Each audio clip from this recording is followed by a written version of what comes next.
This conference will now be recorded.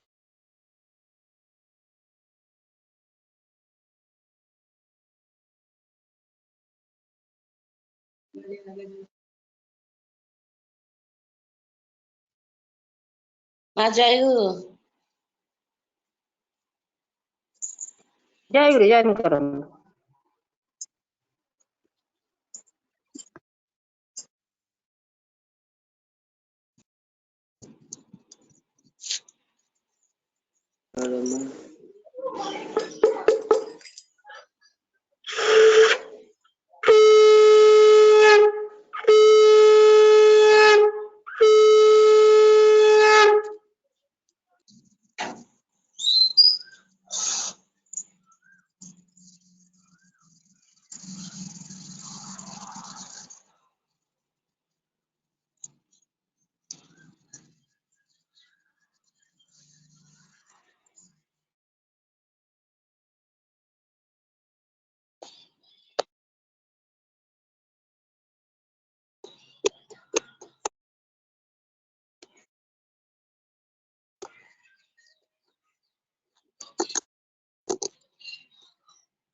जय गुरु माँ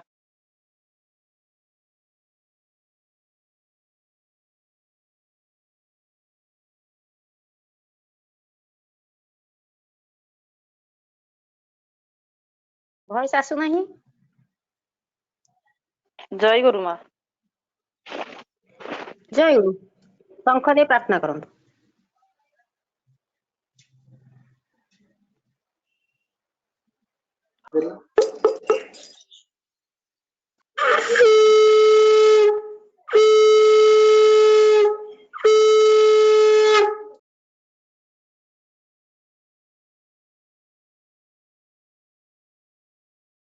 बार बार करू बिनती राधा स्वामी आगे दया करो दाता मेरे चित चरण ला जन्म जन्म रही भूल में नहीं पाया भेद काल कर्म जाल में रही भोगत खेद जगत जियो भरम तपीरे नित चारु खान ज्ञानी जोगी पिला रहे सब मन की घान भाग जग मेरा आदि कमीले सदगुरु आई राधा स्वामी धाम कमोही वेद जनाई ऊंचा से ऊंचा देश है वो धर ठिकानी बिना संत पाए नाई सूत शब्द निशानी राधा स्वामी धाम कमोही महिमा सुनाई वीरो अनुराग जगाए का घर पहुँचु भाई साध संग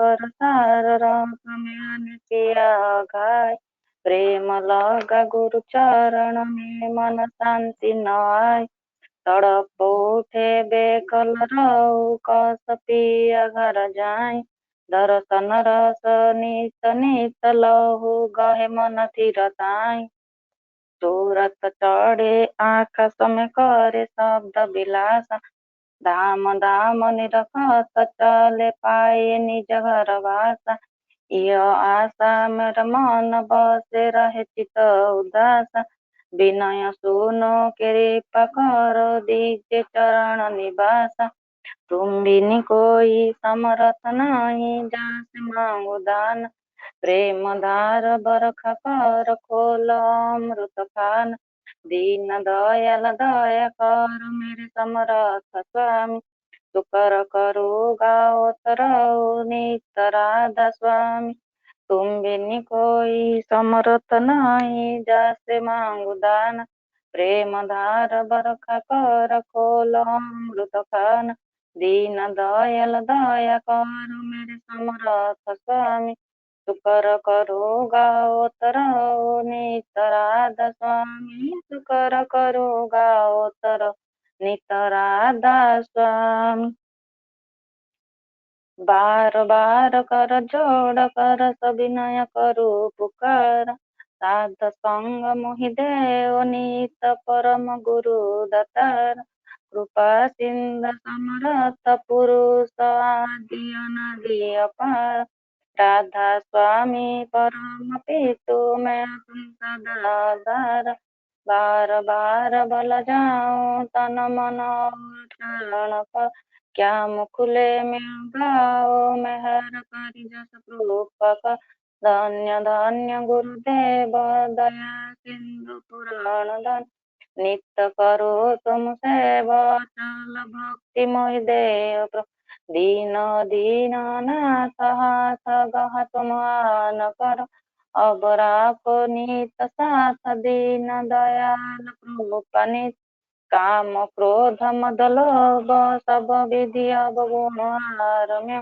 प्रभु राखो मेरी लाज तुम द्वारे अब मैं राधा स्वामी गुरु समरथ तुम बिनिया और न दूसरा अब कर दया परत कस तुम दरएति विलम्ब के दया करो मेरे साईया देव प्रेम की दाता दुख सुख पूछो व्याप नाही छूटे सब उत्पात दया करो मेरे साईया देव प्रेम की दाता दुख सुख पूछो व्याप नाही छूटे सब उत्पात बार बार कर जोड़ कर सविनय करू पुकार साध संग मोहि देव नित परम गुरु दत्तार साध संग मोहि देव नित परम पिता दत्तार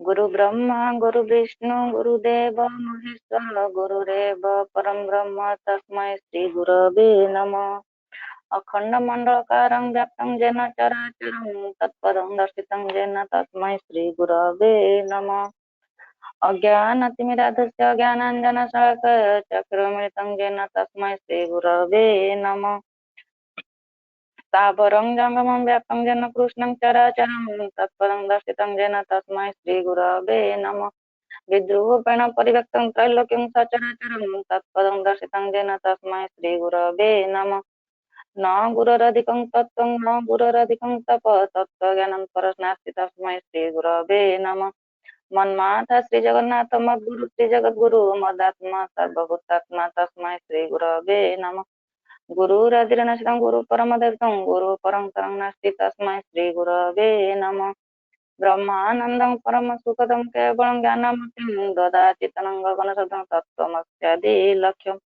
एकं नित्यं विमलमचं सर्वदि साक्षीभूतं भावातीतं द्विगुणरहितं सद्गुरुं तं नमामि सद्गुरुं तं नमामि सद्गुरुं तं नमामि जय गुरु जय गुरु। ଆଜିର ଏଇ ମାତୃ ସମ୍ମିଳନୀ ସଙ୍ଗୀତା ମା ତାଙ୍କର ଗୃହାଙ୍କନରେ ଠାକୁରଙ୍କୁ ଅବସ୍ଥାପିତ କରି ଆମମାନଙ୍କୁ ପ୍ରଦାନ କରିଛନ୍ତି। ସୁଦୂର କଲିକତାରୁ ସେ ଏଇ ମାତୃ ସମ୍ମିଳନୀଟି ପ୍ରଦାନ କରୁଛନ୍ତି। ତେଣୁ ଅତ୍ୟନ୍ତ ଖୁସିର କଥା ଯେ ସେଇ ସଙ୍ଗୀତା ମା ଆମେ ଦେଖି ଆସୁଛୁ ଯେତେ ମାତୃ ସମ୍ମିଳନୀ ହଉଛି ସେ ସବୁଥିରେ ଉପସ୍ଥିତ ରହୁଛନ୍ତି। କିନ୍ତୁ ଏଇ ଯେ ଆମ ମାନଙ୍କ ଭିତରୁ ବହୁତ ମା ଅଛନ୍ତି ଯୋଉମାନେ କି ଏଇ ମାତୃ ସମ୍ମିଳନୀରୁ ଟିକେ ଦୂରେଇ ଯାଉଛନ୍ତି। ତେଣୁ ମୁଁ ସେଇ ମା ମାନଙ୍କୁ ଅନୁରୋଧ କରୁଛି ସେମାନେ ଏଇ ମାତୃ ସମ୍ମିଳନୀ କି ଆହୁରି ଉଜ୍ଜୀବିତ କରନ୍ତୁ, ଯେମିତି ସଙ୍ଗୀତା ମା ଏଇ ବହୁ ଦୂରରୁ ମଧ୍ୟ ଆମ ସହିତ ଯୋଗାଯୋଗ କରିଛନ୍ତି। ବର୍ତ୍ତମାନ ଆମର ଅମୀୟ ଗ୍ରନ୍ଥ ପାଠ କରିବାର ସମୟ। ପ୍ରଥମେ ସତ୍ୟାନ୍ୱେଷଣ ଗ୍ରନ୍ଥ ପାଠ କରିବେ ଅନ୍ନପୂର୍ଣ୍ଣା ମା। ଜୟ ଗୁରୁ। ଜୟ ଗୁରୁ। ପଢ। ପରମ ପ୍ରେମମୟ ଶ୍ରୀ ଠାକୁରଙ୍କ ଶ୍ରୀ ହସ୍ତଲିଖିତ ସତ୍ୟାନୁସରଣ ଗ୍ରନ୍ଥ ପାଠ ସତ୍ୟାନୁସରଣ ଅର୍ଥ ମାନ ଯଶ ଇତ୍ୟାଦି ପାଇବା ଆଶାରେ ମୋତେ ଠାକୁର ସଜାଇ ଭକ୍ତ ହୁଅ ନାହିଁ। ସାବଧାନ ହୁଅ, ଠକିଯିବ। ତୁମର ଠାକୁର ତ ଜାଗ୍ରତ ନହେଲେ କେହି ତୁମର କେନ୍ଦ୍ର ବି ନୁହନ୍ତି, ଠାକୁର ବି ନୁହନ୍ତି। ଫାଙ୍କି ଦେଲେ ତାହା ହିଁ ପାଇବ। ଭାରତର ଅବନତି ଡି ଜେନେରେସନ ସେଇ ସମୟରୁ ଆରମ୍ଭ ହୋଇଛି ଯେଉଁ ସମୟରୁ ଭାରତବାସୀଙ୍କ ପାଖରେ ଅମୃତ ଭଗବାନ ଅସୀମ ହୋଇ ଉଠିଛନ୍ତି। ଋଷିଙ୍କୁ ବାଦ ଦେଇ ଋଷିବାଦର ଉପାସନା ଆରମ୍ଭ ହୋଇଛି। ଭାରତ ଯଦି ଭବିଷ୍ୟତ କଲ୍ୟାଣକୁ ଆହ୍ୱାନ କରିବାକୁ ଚାହଁ, ତେବେ ସମ୍ପ୍ରଦାୟଗତ ବିରୋଧ ଭୁଲି ଜଗତର ପୂର୍ବ ଗୁରୁମାନଙ୍କ ପ୍ରତି ଶ୍ରଦ୍ଧା ସମ୍ପନ୍ନ ହୁଅ। ଆଉ ତୁମର ମୃତ ଓ ଜୀବନ୍ତ ଗୁରୁ ବା ଭଗବାନଙ୍କ ପ୍ରତି ଆସକ୍ତ ଆଟାଚ ହୁଅ ଏବଂ ଯେଉଁମାନଙ୍କୁ ସ୍ୱୀକାର କର, ଯେଉଁମାନେ ତାଙ୍କୁ ଭଲ ପାଆନ୍ତି, କାରଣ ପୂର୍ବବର୍ତ୍ତୀଙ୍କୁ ଅଧିକାର କରି ହିଁ ପରବର୍ତ୍ତୀଙ୍କର ଆବିର୍ଭାବ। ସଂକୋଚ ହିଁ ଦୁଃଖ ଏବଂ ପ୍ରସାରଣ ହିଁ ସୁଖ। ଯହିଁର ହୃଦୟରେ ଦୁର୍ବଳତା ଆସେ, ଭୟ ଆସେ, ତହିଁର ହିଁ ଆନନ୍ଦର ଅଭାବ, ଆଉ ତାହା ହିଁ ଦୁଃଖ। ଚାହିବାଟା ପାଇବା ହିଁ ଦୁଃଖ। କିଛି ଚାହଁ ନାହିଁ, ସବୁ ଅବସ୍ଥାରେ ରାଜି ଥାଅ। ଦୁଃଖ ତୁମର କଣ କରିବ? ଦୁଃଖ କାହାରି ପ୍ରକୃତିଗତ ନୁହେଁ, ତାକୁ ଇଚ୍ଛା କରିଲେ ହିଁ ତଡ଼ି ଦିଆଯାଇପାରେ। ପରମ ପିତାଙ୍କ ନିକଟରେ ପ୍ରାର୍ଥନା କର, ତୁମର ଇଚ୍ଛା ହିଁ ମଙ୍ଗଳ। ମୁଁ ଜାଣେନା କେଉଁଥିରେ ମୋର ମଙ୍ଗଳ ହେବ। ମୋ ଭିତରେ ତୁମର ଇଚ୍ଛା ହିଁ ପୂର୍ଣ୍ଣ ହେଉ, ଆଉ ସେଥିପାଇଁ ତୁମେ ରାଜି ଥାଅ, ଆନନ୍ଦରେ ରହିବ। ଦୁଃଖ ତୁମକୁ ସ୍ପର୍ଶ କରିବ ନାହିଁ। କାହାରି ଦୁଃଖର କାରଣ ହୁଅ ନା, କେହି ତୁମର ଦୁଃଖର କାରଣ ହେବେ ନାହିଁ। ଦୁଃଖ ବି ଏକ ରକମ ଭାବ, ସୁଖ ହିଁ ଏକ ରକମ ଭାବ। ଅଭାବର ବା ଚାହିବାର ଭାବଟା ହିଁ ଦୁଃଖ। ତୁମେ ଜଗତର ହଜାର କରି ମଧ୍ୟ ଦୁଃଖ ନଷ୍ଟ କରିପାରିବ ନାହିଁ, ଯେ ପର୍ଯ୍ୟନ୍ତ ତୁମ ହୃଦୟରେ ସେଇ ଅଭାବର ଚାହିବାଟାକୁ କାଢ଼ି ନ ଦେଇଛ। ଆଉ ଧର୍ମ ହିଁ ତାହା କରିପାରେ। ଶାନ୍ତି ଶାନ୍ତି ଶାନ୍ତି। ଜୟ ଗୁରୁ। ଜୟ ଗୁରୁ। ସୁନ୍ଦର ଭାବରେ ସପ୍ତାନୁସରଣ ଗ୍ରନ୍ଥ ପାଠ କରିଛ। ପରମ ପିତାଙ୍କ ଶ୍ରୀ ଚରଣରେ ନିବେଦନ କରୁଛି, ତୁମେ ଏଇଭଳି ଭାବରେ ପରମ ପିତାଙ୍କ ନିର୍ଦ୍ଦେଶ ଗୁଡ଼ିକୁ ପରିପାଳନ କରି ଚାଲ। ବର୍ତ୍ତମାନ ନାରୀୟନ୍ତୀ ଗ୍ରନ୍ଥ ପାଠ କରିବେ ସୌଦାମିନୀ ମା। ଜୟ ଗୁରୁ ମା। ଜୟ ଗୁରୁ ପଢ। ଓಂ ଶ୍ରୀ ଶ୍ରୀ ଅନୁକୂଳଚନ୍ଦ୍ର ଠାକୁରଙ୍କ ଶ୍ରୀହସ୍ତ ଲିଖିତ ମୂଳ ଗ୍ରନ୍ଥ ପାଠ। ନାରୀର ନୀତି।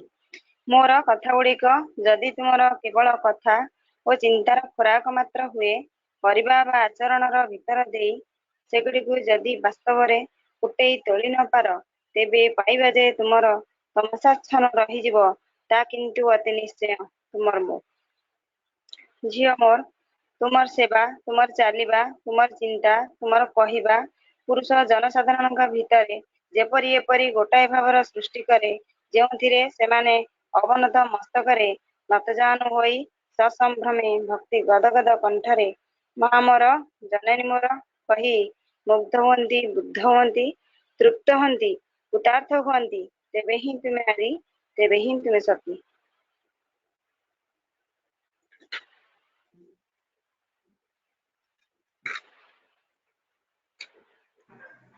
ଇଚ୍ଛା ଓ ଦୋଷ, ଇଚ୍ଛା, ଅସହାନୁଭୂତି ଓ ଦୋଷ ଦୃଷ୍ଟିର ଗୋଟାଏ ପ୍ରଧାନ କାରଣ ହିଁ ହେଉଛି, ଜଣକୁ ଯାହା ଭଲ ଲାଗେ ଅନ୍ୟକୁ ଭଲ ଲାଗେ, ଅନ୍ୟକୁ ତାହା ଭଲ ନ ଲାଗି ଅହଂକୁ ଆହତ, ଉଦ୍ବିଗ୍ନ, ଅବସନ୍ନ କରିତୋଳେ। ଆଉ ଏହା ଉଭୟତଃ ତାହା ଫଳରେ ଅପବାଦ ଓ ଈର୍ଷ୍ୟାରେ ଅପ୍ରତିଷ୍ଠା ଆସି ଉଭୟଙ୍କର ହିଁ ଅପଳାପ ଆଣିବାକୁ ଚାହେଁ। ତୁମେ କିନ୍ତୁ ଅନ୍ୟର ଭଲ ଲାଗିବାରେ ଆନନ୍ଦିତ ହୁଅ, ସହାନୁଭୂତି ଦେଖାଅ।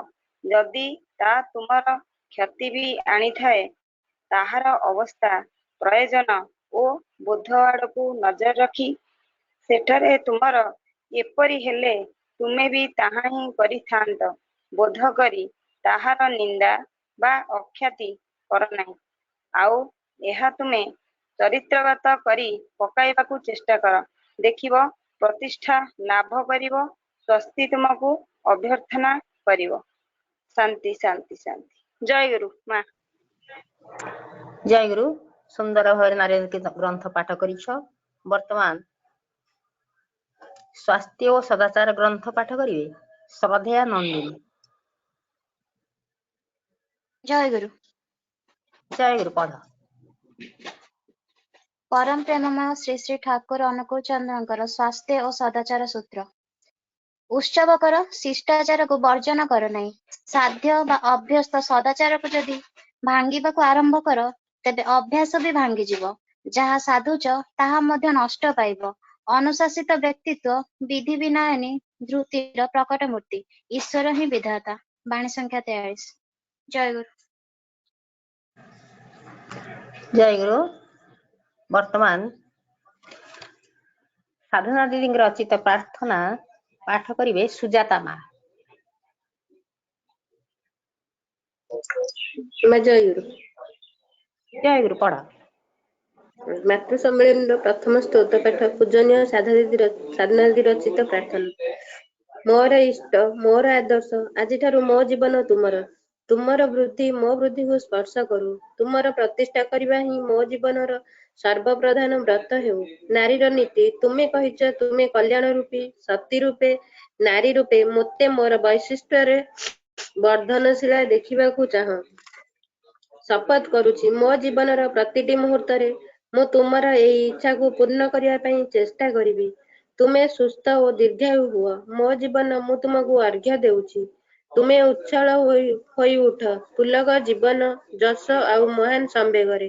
ନାରୀ ମୁଁ ଅମୃତର ଅଧିକାରିଣୀ। ଆଶୀର୍ବାଦ କର, ଯେପରି ଏହି ଅଶେଷ ଅମୃତ ନେଇ ନିପୀଡ଼ିତ ବ୍ୟଥିତ କର୍ମିଷ୍ଠ ଆଦର୍ଶ ଅନୁପ୍ରାଣ ନରକକୁ ମୁଁ ଅପୂର୍ବ ପ୍ରାଣନ ସ୍ନାନରେ ସ୍ନାତ କରି ତୁମରି ଆଡ଼କୁ ମୁଁ ଆହୁରି ଆଗେଇ ନେଇପାରେ। ତୁମେ ମୋତେ ଭଲ ପାଇବାର ଅଧିକାରିଣୀ କରିଛ। ମୁଁ ମୋର ସକଳ ଭଲ ପାଇବା ନିଃଶେଷିତ କରିଦେଇ ତୁମକୁ ସ୍ୱରେ ଓଜଦୀପ୍ତ ଜୀବନମୟ ଦେଖିବାକୁ ଚାହେଁ। ତୁମେ ଏହି ଶୁଭ କ୍ଷଣରେ ଆଶୀର୍ବାଦ କର, ଯେପରି ମୁଁ ଏହିପରି ଭାବେ ହିଁ ମୋର ଚଳନରେ ତୁମକୁ ତୁମର ଇଚ୍ଛାକୁ ମୂର୍ତ୍ତ କରି ତୁମର ମହାନ ଅଭିଯାନକୁ ଅବରୋଧ କରିଦେଇପାରେ। ମୋର ଅସ୍ଥି ବୃଦ୍ଧିର ପରମ ଉଦ୍ଧାତା, ମୋର ପ୍ରିୟ ପରମ, ଜନ୍ମ ଜନ୍ମାନ୍ତରର ବହୁ ତପସ୍ୟା ଫଳରେ ତୁମକୁ ପାଇଛୁ ଆମେ। ଆମମାନଙ୍କର ଏଇ ଜୀବନରେ ସାର୍ଥକ ହୋଇଛି ଆମମାନଙ୍କର ଜନ୍ମ। ଧନ୍ୟ ହୋଇଛୁ, କୃତାର୍ଥ ହୋଇଛୁ ତୁମରି ଚରଣ ସ୍ପର୍ଶ କରି। ଯୁଗ ପରେ ଯୁଗ ତପସ୍ୟା କରି ମଧ୍ୟ ଯାହାଙ୍କୁ ଦେବତାମାନେ ମୂର୍ତ୍ତ କରି ତୋଳି ପାରି ନାହାନ୍ତି, କେତେ ପୁଣ୍ୟ ଫଳରେ ସେଇ ତୁମକୁ କରିଛି ମୂର୍ତ୍ତ। ଅରୂପ ଭଗବାନଙ୍କୁ କରିଛି ମଣିଷ। ଭଗବାନ କେଡ଼େ ଦୟାଲ, କେତେ ଭାଗ୍ୟ ଆମର। ପ୍ରିୟତମ, ଆଜି ଏହି ଶୁଭ କ୍ଷଣରେ ତୁମରି ଚରଣରେ କେବଳ ଏଇ ପ୍ରାର୍ଥନା ଆମର। ତୁମେ ଦୀର୍ଘାୟୁ ହୁଅ, ସୁସ୍ଥ ହୁଅ, ସୁଖୀ ହୁଅ। ତୁମରି ଇଚ୍ଛା ହିଁ ପୂର୍ଣ୍ଣ ହେଉ। ଆଉ ଆମମାନଙ୍କୁ ସେହି ପ୍ରେରଣା ଦିଅ, ଯାହା ଆମମାନଙ୍କୁ ସକ୍ଷମ କରିଦେବ ବଞ୍ଚିବା ବଢ଼ିବାର ଅପୂର୍ବ ସୌଭାଗ୍ୟ ସିଞ୍ଚି ସିଞ୍ଚି। ସପାରିପାର୍ଶ୍ୱିକ ଆମମାନଙ୍କୁ ତୁମରି ଜୀବନ ବୃଦ୍ଧି ଅନୁକୂଳ କରି ଗଢ଼ି ତୋଳିବ। ଓଗୋ ଦରଦୀ ବନ୍ଧୁ, ମୋର ସର୍ବସ୍ୱ, ତୁମେ ହିଁ ମୋର ଜୀବନ। ମୁଁ ଜାଣେ ତୁମ ପରି ବନ୍ଧୁ, ତୁମ ପରି ପ୍ରିୟ ଆଉ ମୋର କେହି ନାହିଁ। ତୁମର ପ୍ରତି କର୍ମରେ ପ୍ରତିଟି ଭଙ୍ଗୀରେ ମୋର ଏହି ବିଶ୍ୱାସ ଦୃଢ଼ତର ହୁଏ। ଆଶୀର୍ବାଦ କର ଦୟାଲ, ମୁଁ ଯେପରି ମୁହୂର୍ତ୍ତକ ପାଇଁ ବି ନ ଭୁଲେ ତୁମେ ମୋର ଶ୍ରେଷ୍ଠ, ତୁମେ ମୋର ଅନୁକୂଳ, ତୁମେ ମୋର ଶ୍ରେଷ୍ଠ। ତେଣୁ ପ୍ରାର୍ଥନା ଦାସୀର ତୁମର ଜୀବନ ଚିରବର୍ଦ୍ଧନରେ ବର୍ଦ୍ଧିତ ହୋଇ ଉଠୁ। ତୁମର ବୃଦ୍ଧି ମୋ ବୃଦ୍ଧିକୁ ସ୍ପର୍ଶ କରୁ। ମୋର ନାରୀତ୍ୱ ଧନ୍ୟ ହେଉ, ସାର୍ଥକ ହେଉ। ତୁମର ନାରୀର ନୀତି ପ୍ରତିପାଳନରେ ଓଗୋ ପ୍ରିୟ ରାଜାଧିରାଜ ସମ୍ରାଟ ତୁମେ ଥାଅ, ତୁମେ ବଞ୍ଚାଅ। ଆମମାନଙ୍କର ଜୀବନ ଚଳନରେ ପ୍ରତି ପଦକ୍ଷେପରେ ଧ୍ୱନିତ ହୋଇ ଉଠୁ ସ୍ୱସ୍ତି ସ୍ୱସ୍ତି ସ୍ୱସ୍ତି। ବନ୍ଦେ ପୁରୁଷୋତ୍ତମ। ଜୟଗୁରୁ। ଜୟଗୁରୁ। ବର୍ତ୍ତମାନ ଆମର ସବୁ ଅମୀୟ ଗ୍ରନ୍ଥ ଗୁଡ଼ିକ ପାଠ କରାଯାଇଛି। ଯେଉଁ ମା ମାନେ ଏଇ ଅମୀୟ ଗ୍ରନ୍ଥ ଗୁଡ଼ିକୁ ପାଠ କରିଛନ୍ତି, ପରମ ପିତାଙ୍କ ଶ୍ରୀ ଚରଣ ତଳେ ପ୍ରାର୍ଥନା କରୁଛି ସେମାନେ ଏ ଗ୍ରନ୍ଥ ପାଠ କରିବା ସହିତ ଯେ ପରମ ପିତାଙ୍କ ଆଶୀଷ ବହନ କରି ନିଜ ଚରିତ୍ରରେ ତାକୁ ଚରିତ୍ରାୟିତ କରନ୍ତୁ। ବର୍ତ୍ତମାନ ଶେଷ ଗ୍ରନ୍ଥ ପାଠର ଶେଷ ପର୍ଯ୍ୟାୟ ପାଞ୍ଚାଳି ଗାନ କରିବେ ଶ୍ରଦ୍ଧେୟା ଋତିକା।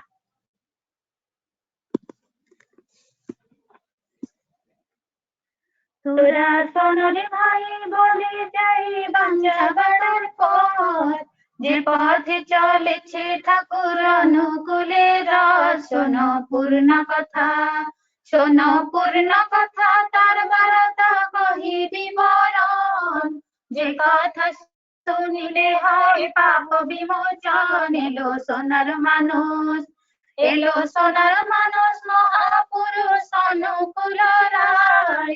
পাপি তাপি উদ্ধারিতে সোনার বাংলায়, গ্রাম হিমায়তপুরে, গ্রাম হিমায়তপুরে, পদ্মা তীরে জেলা পাবনায়। শিব চন্দ্র চক্রবর্তী অতি সদাশয়, মাতা মনমোহিনী, মাতা মনমোহিনী তার গৃহিণী অতি পুণ্যবতী। যার গৃহে জন্ম নিলেন ত্রিলোকের পতি, করে গৃহে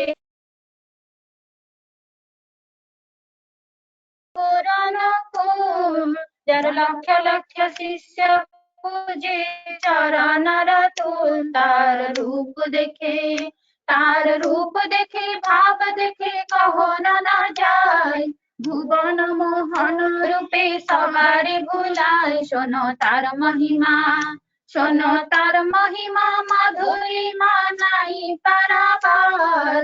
নর রূপে এলো সে যে দেবাবতার। শোনো ধর্মের কথা, শোনো ধর্মের কথা, তার বার্তা অতি চমৎকার। বাঞ্ছা বাড়ার আসল নীতি, ধর্ম করো সার। করো খাদ্য বিচার, করো খাদ্য বিচার, সদাচার ঋষি বাক্য পালো। প্রতিবেশীর সেবা করে ইষ্ট পথে চলো। এ তো আর্য নীতি, এ তো আর্য নীতি, ধর্ম নীতি, হিংসা দেশ ছাড়ো। হিন্দু বৌদ্ধ মুসলমান যে যার পথে চলো। পালো বর্ণাশ্রম, পালো বর্ণাশ্রম, করো প্রেম ইষ্ট কর্ম করো। যজন যজন ইষ্টভূতি যথাবিধি পালো। পালো স্বস্ত্যয়নী, পালো স্বস্ত্যয়নী, মহান বাণী পালন করো ভাই। এই জগতে নামের সম ঔষধ আর নাই। এ তো বাঞ্চার পথ, এ তো বাঞ্চার পথ, ভিন্ন মত অন্য কিছু নাই। বিধিমতি অনুলোমী বিয়ে করো ভাই। গড়ো আর্য সমাজ, গড়ো আর্য সমাজ, বাড়ো ধ্বজার্য কৃষ্টি রাখো। বুদ্ধ ঈসাই রসুল কৃষ্ণের সমান চোখে দেখো। তারাই পূর্বমান, তারাই পূর্বতন, বর্তমান ঠাকুর অনুকূল। তার বিধি মেনে চলো, কাটাও মনের ভুল। পাবে মহাশান্তি, পাবে মহাশান্তি, যাবে শান্তি, পাবে ভালো পায়ে ভয় নাই, পায়ে ভয় নাই, টান ভাই ধর্ম নষ্ট নাই হবে। পাবে বাঞ্চার পথে সৎসঙ্গে, এই সৎসঙ্গে মহারঙ্গে করাবো বিহার।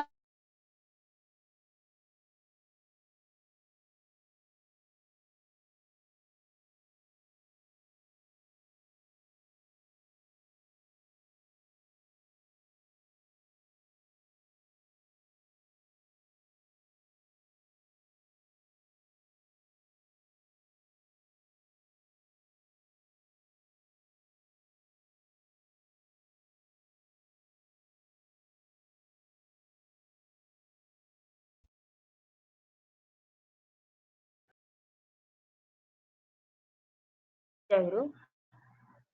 ବର୍ତ୍ତମାନ କହି ରଖୁଛି ଯେ ଆଗାମୀ ଦୋଳ ଉତ୍ସବ ପରେ ସବୁ ସତ୍ସଙ୍ଗ ମାତୃ ସମ୍ମିଳନୀର ସମୟ ବଦଳିଯାଏ। ତେଣୁ ଆମେ ଏପ୍ରିଲ ମାସ ବା ଆଗାମୀ ମାସରେ ଯୋଉ ମାତୃ ସମ୍ମିଳନୀ କରିବାକୁ ଯାଉଛୁ ତା 3ଟା ପରିବର୍ତ୍ତେ 3:30ଟାରୁ ଆରମ୍ଭ ହବ ଏବଂ ଯୋଉ ମା ମାନେ ଉପସ୍ଥିତ ଅଛନ୍ତି ସେମାନେ 3:30ଟାରେ ମାତୃ ସମ୍ମିଳନୀରେ ଉପସ୍ଥିତ ରହିବେ। ବର୍ତ୍ତମାନ ଆମର ଭଜନ କାର୍ଯ୍ୟକ୍ରମ, এই ଭଜନ କାର୍ଯ୍ୟକ୍ରମର ପ୍ରଥମ ଭଜନ ଗାନ କରିବେ ଶ୍ରଦ୍ଧେୟା ଶୁଭ୍ରାସିନୀ ମା।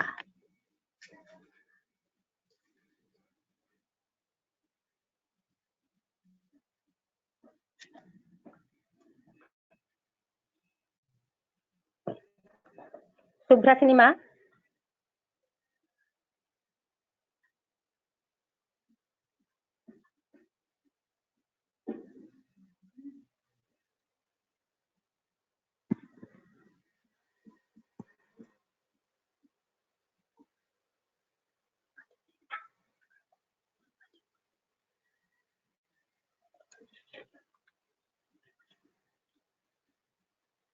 ବର୍ତ୍ତମାନ ଆମ ସହିତ ସୁବ୍ରାସିନୀ ମା ଯୋଡ଼ି ହେଇନାହାନ୍ତି, ତେଣୁ ମୁଁ ଶ୍ରଦ୍ଧେୟା ପ୍ରଭାତୀକୁ ଅନୁରୋଧ କରୁଛି ସେ ପ୍ରଥମେ ଠାକୁରଙ୍କ ଭଜନ ଗାନ କରିବେ।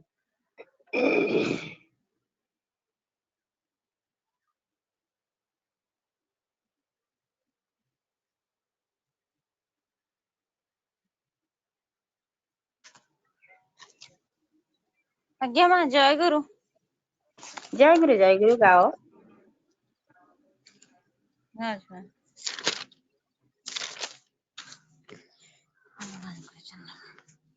हे गुरु तुमे मंगलमय, कृपा बिनु मुक्ति नाही।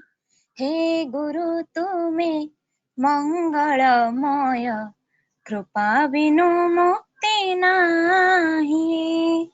धरणी मारा योग्य संतान, धरणी मारा योग्य संतान, तुम बिना संति काहि।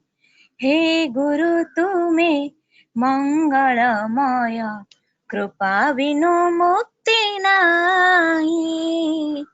धरणी मारा योग्य संतान, धरणी मारा योग्य संतान, तुम बिना संति काहि। हे गुरु तुमे मंगलमय, कृपा बिनु मुक्ति नाही। कृपा बिनु मुक्ति नाही। आलोक शिखार तुमे तो इंगित, तुम्ह पाई जन्म मोहि। आलोक शिखार तुमे तो इंगित, तुम्ह पाई जन्म मोहि। अंधार पथरे तुमे तो लौड़ी, अंधार पथरे तुमे तो लौड़ी, अंडाळी चालीछि मोहि। हे गुरु तुमे मंगलमय, कृपा बिनु मुक्ति नाही। धरणी मारा योग्य संतान, धरणी मारा योग्य संतान, तुम बिना संति काहि। हे गुरु तुमे मंगलमय, कृपा बिनु मुक्ति नाही। कृपा बिनु मुक्ति नाही।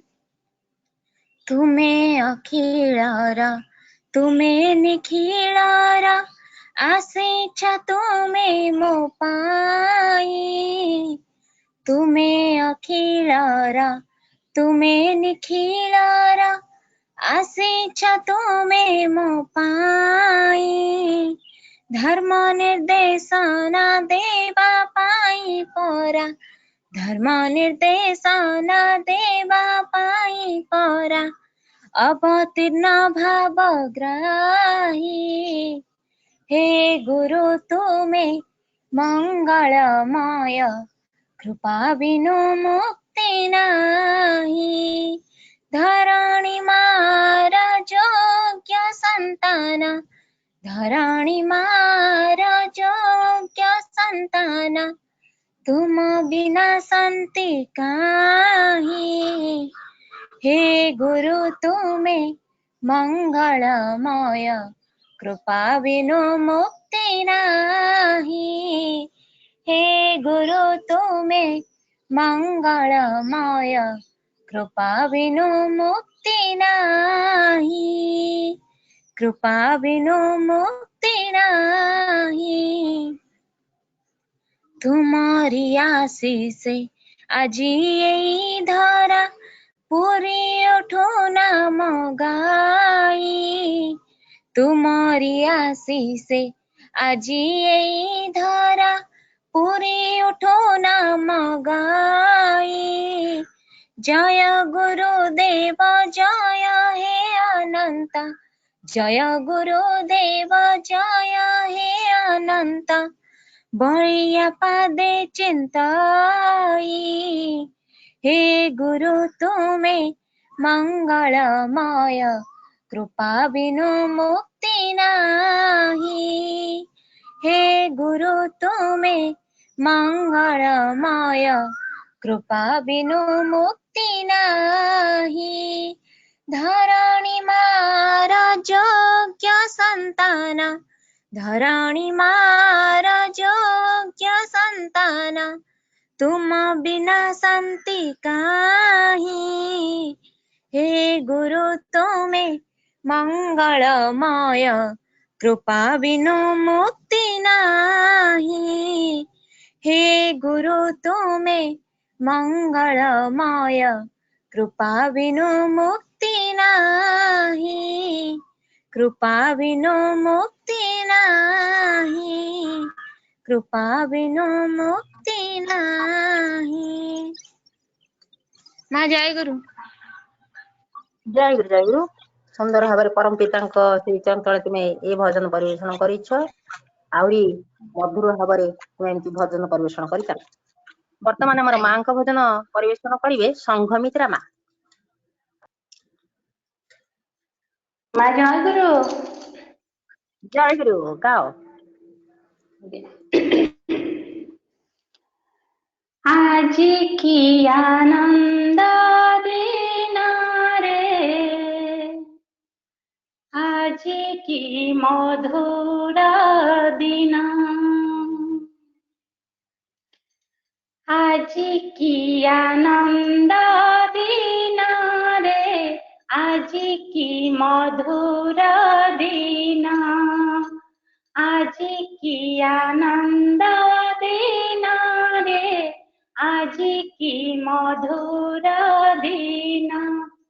जगत जननी लक्ष्मी ठाकुराणी, जगत जननी लक्ष्मी ठाकुराणी, धरारे हेले जनम रे। दयामयी करुणामयी से भक्त जीवन,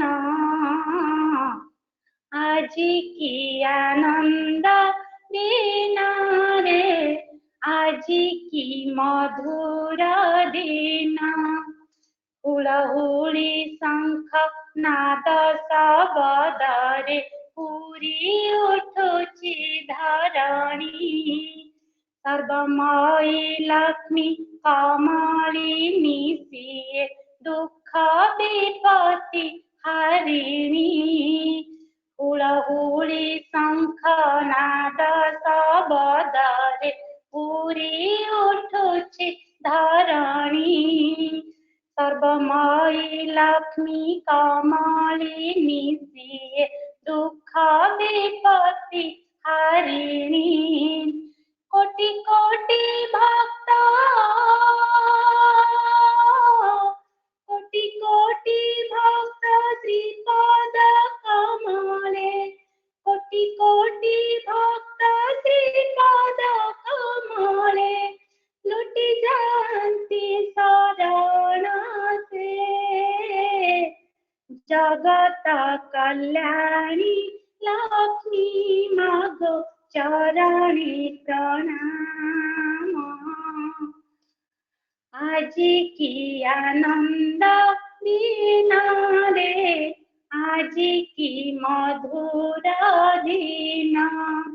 प्रेममयंकर प्रेममयी से, दारिद्र्य दुख भंजनी। जगत जननी प्रेममयंकर प्रेममयी से, दारिद्र्य दुख भंजनी। जगत जननी श्रीपद कमले, करे मो एहि दायिनी। कोटि कोटि भक्त धरा हेला धन्य मातांक जनमे, धरा हेला धन्य मातांक जनमे। पुरुषोत्तम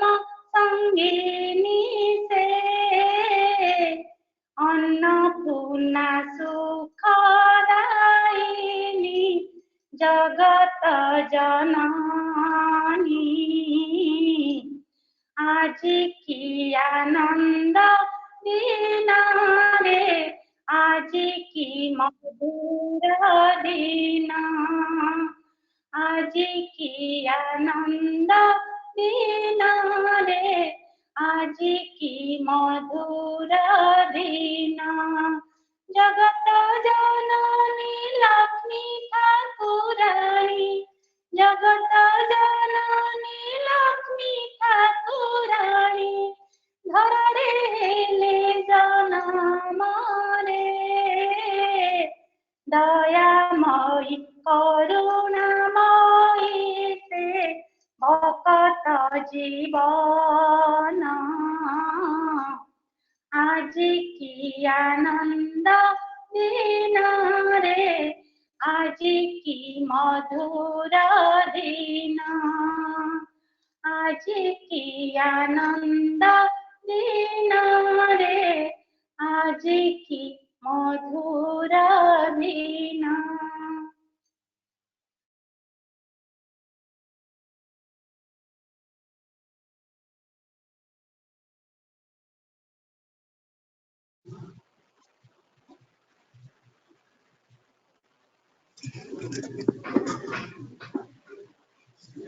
जय गुरुमा बर्तमान आमर शेष भजन गान करिवे श्रद्धेया सस्मिता।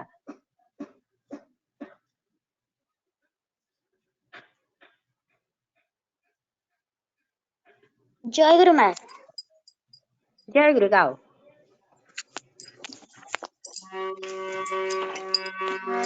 परसन दिल नदियो प्रभु हे अनुभव टिके दिया परसन दिल नदियो प्रभु हे अनुभव टिके दिया से परम सुख अपूर्व पुलक से परम सुख अपूर्व पुलक हरिणिया सब मोह सेही अनुभव दिया प्रभु सेही अनुभव दिया परसन दिल नदिया प्रभु हे अनुभव टिके दिया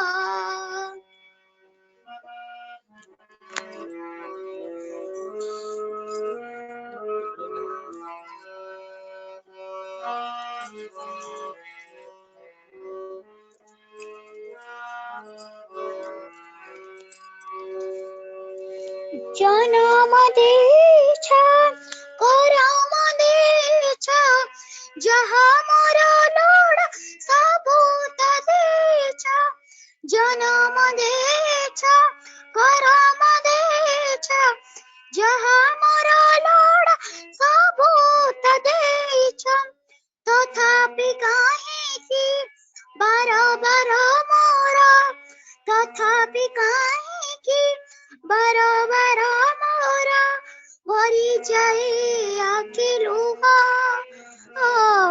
सत करी मते कुह प्रभु सत करी मते कुह परसन दिल नदिया प्रभु हे अनुभव टिके दिया परसन दिल नदिया प्रभु हे अनुभव टिके दिया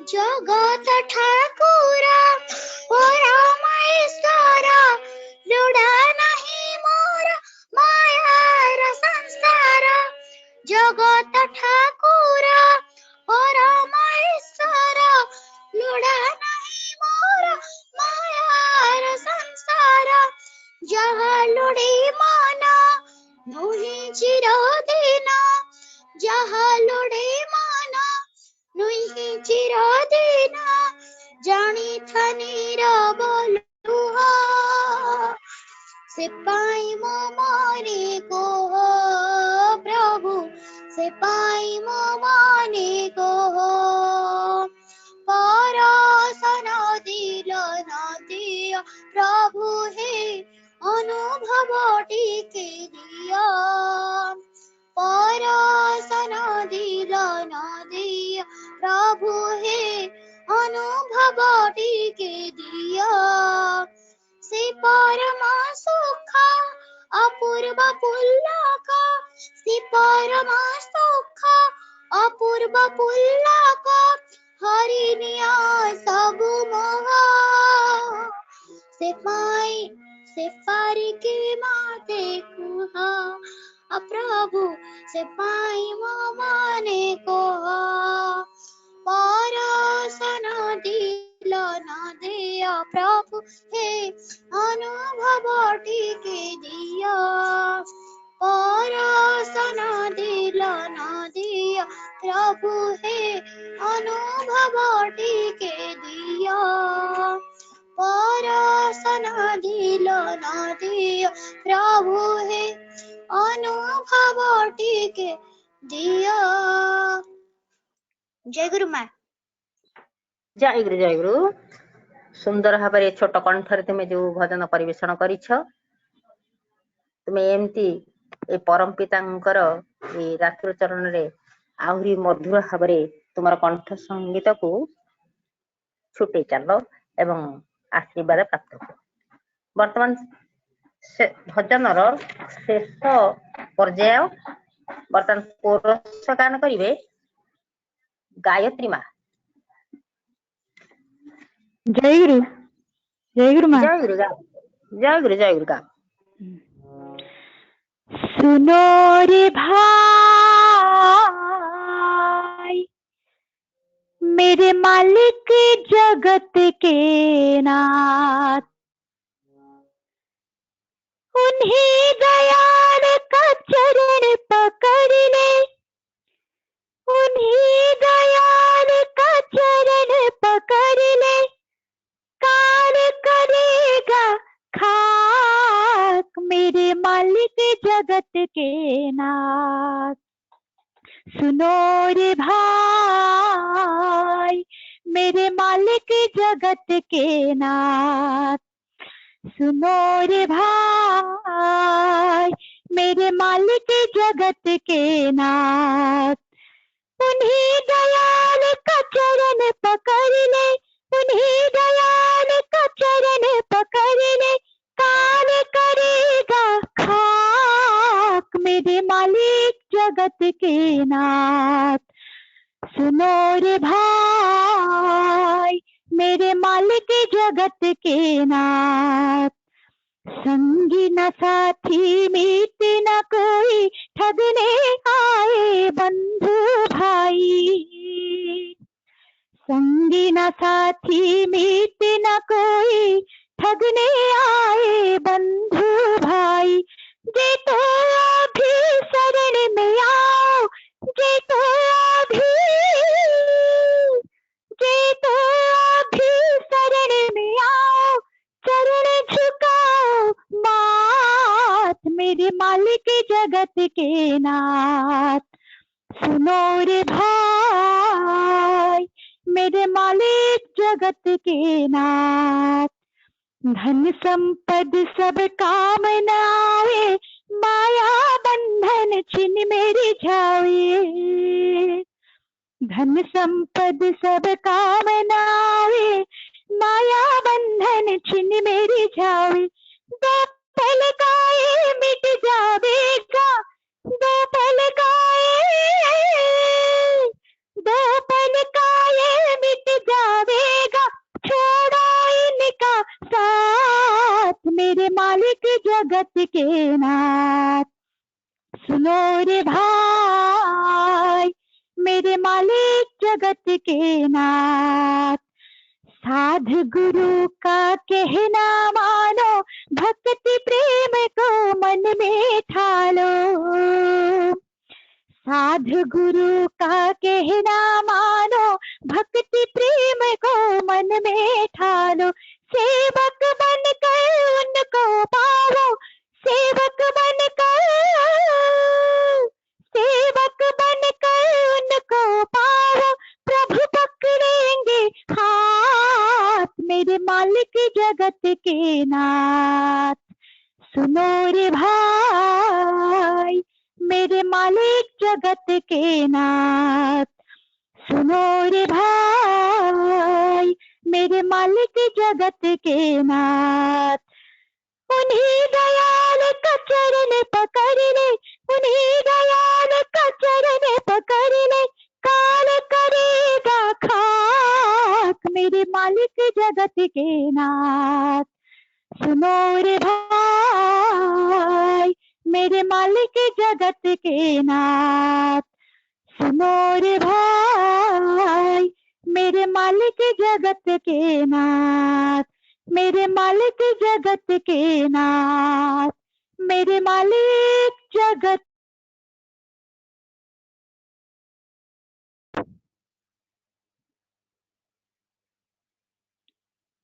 जय गुरु माँ। जय गुरु।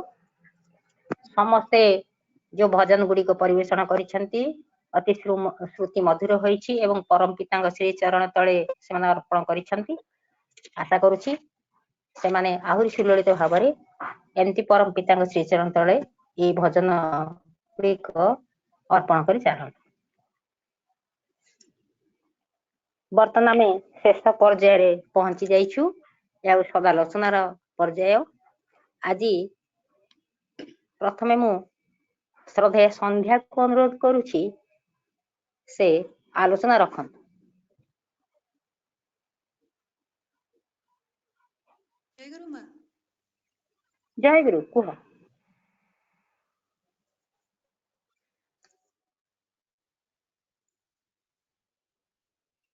परम प्रेम श्री ठाकुर, परम पूज्य श्री प्रदा एवं आचार्य देव श्री श्री दादा श्री चरण कमल मोर कोटि कोटि प्रणाम। आज मातृ सम्मेलन रे जॉइन करिथिबा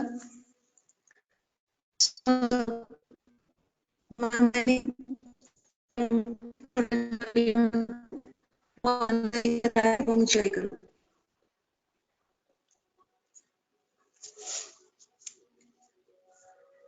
प्रथमे ठाकुर पाखरे प्रार्थना करे जे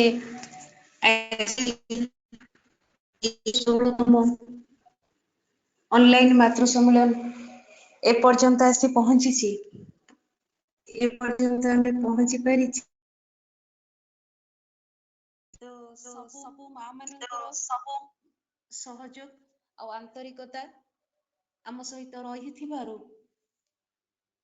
से मानको नेकिरी आमे ए पर्यंत आसी पहुंची पारिछु जेतु तो सेथिपाई मो प्रथमे ठाकुर पाखरे प्रार्थना रखे समस्त माँ माने एवं छोट छोट पिला मानकर सुस्थ सुदीर्घ निरामय जीवन यापन पाई ठाकुर श्री चरण कमल रे निवेदन रखे।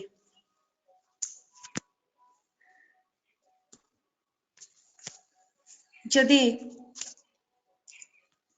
आमे थरे चिंता करिबा जे दिन भितरे समस्ते माँ माने आमे बहुत व्यस्त रहू सांसारिक जीवन यापन भितरे पिला मानकर पाठ पढ़ा भितरे शुभुची तो माँ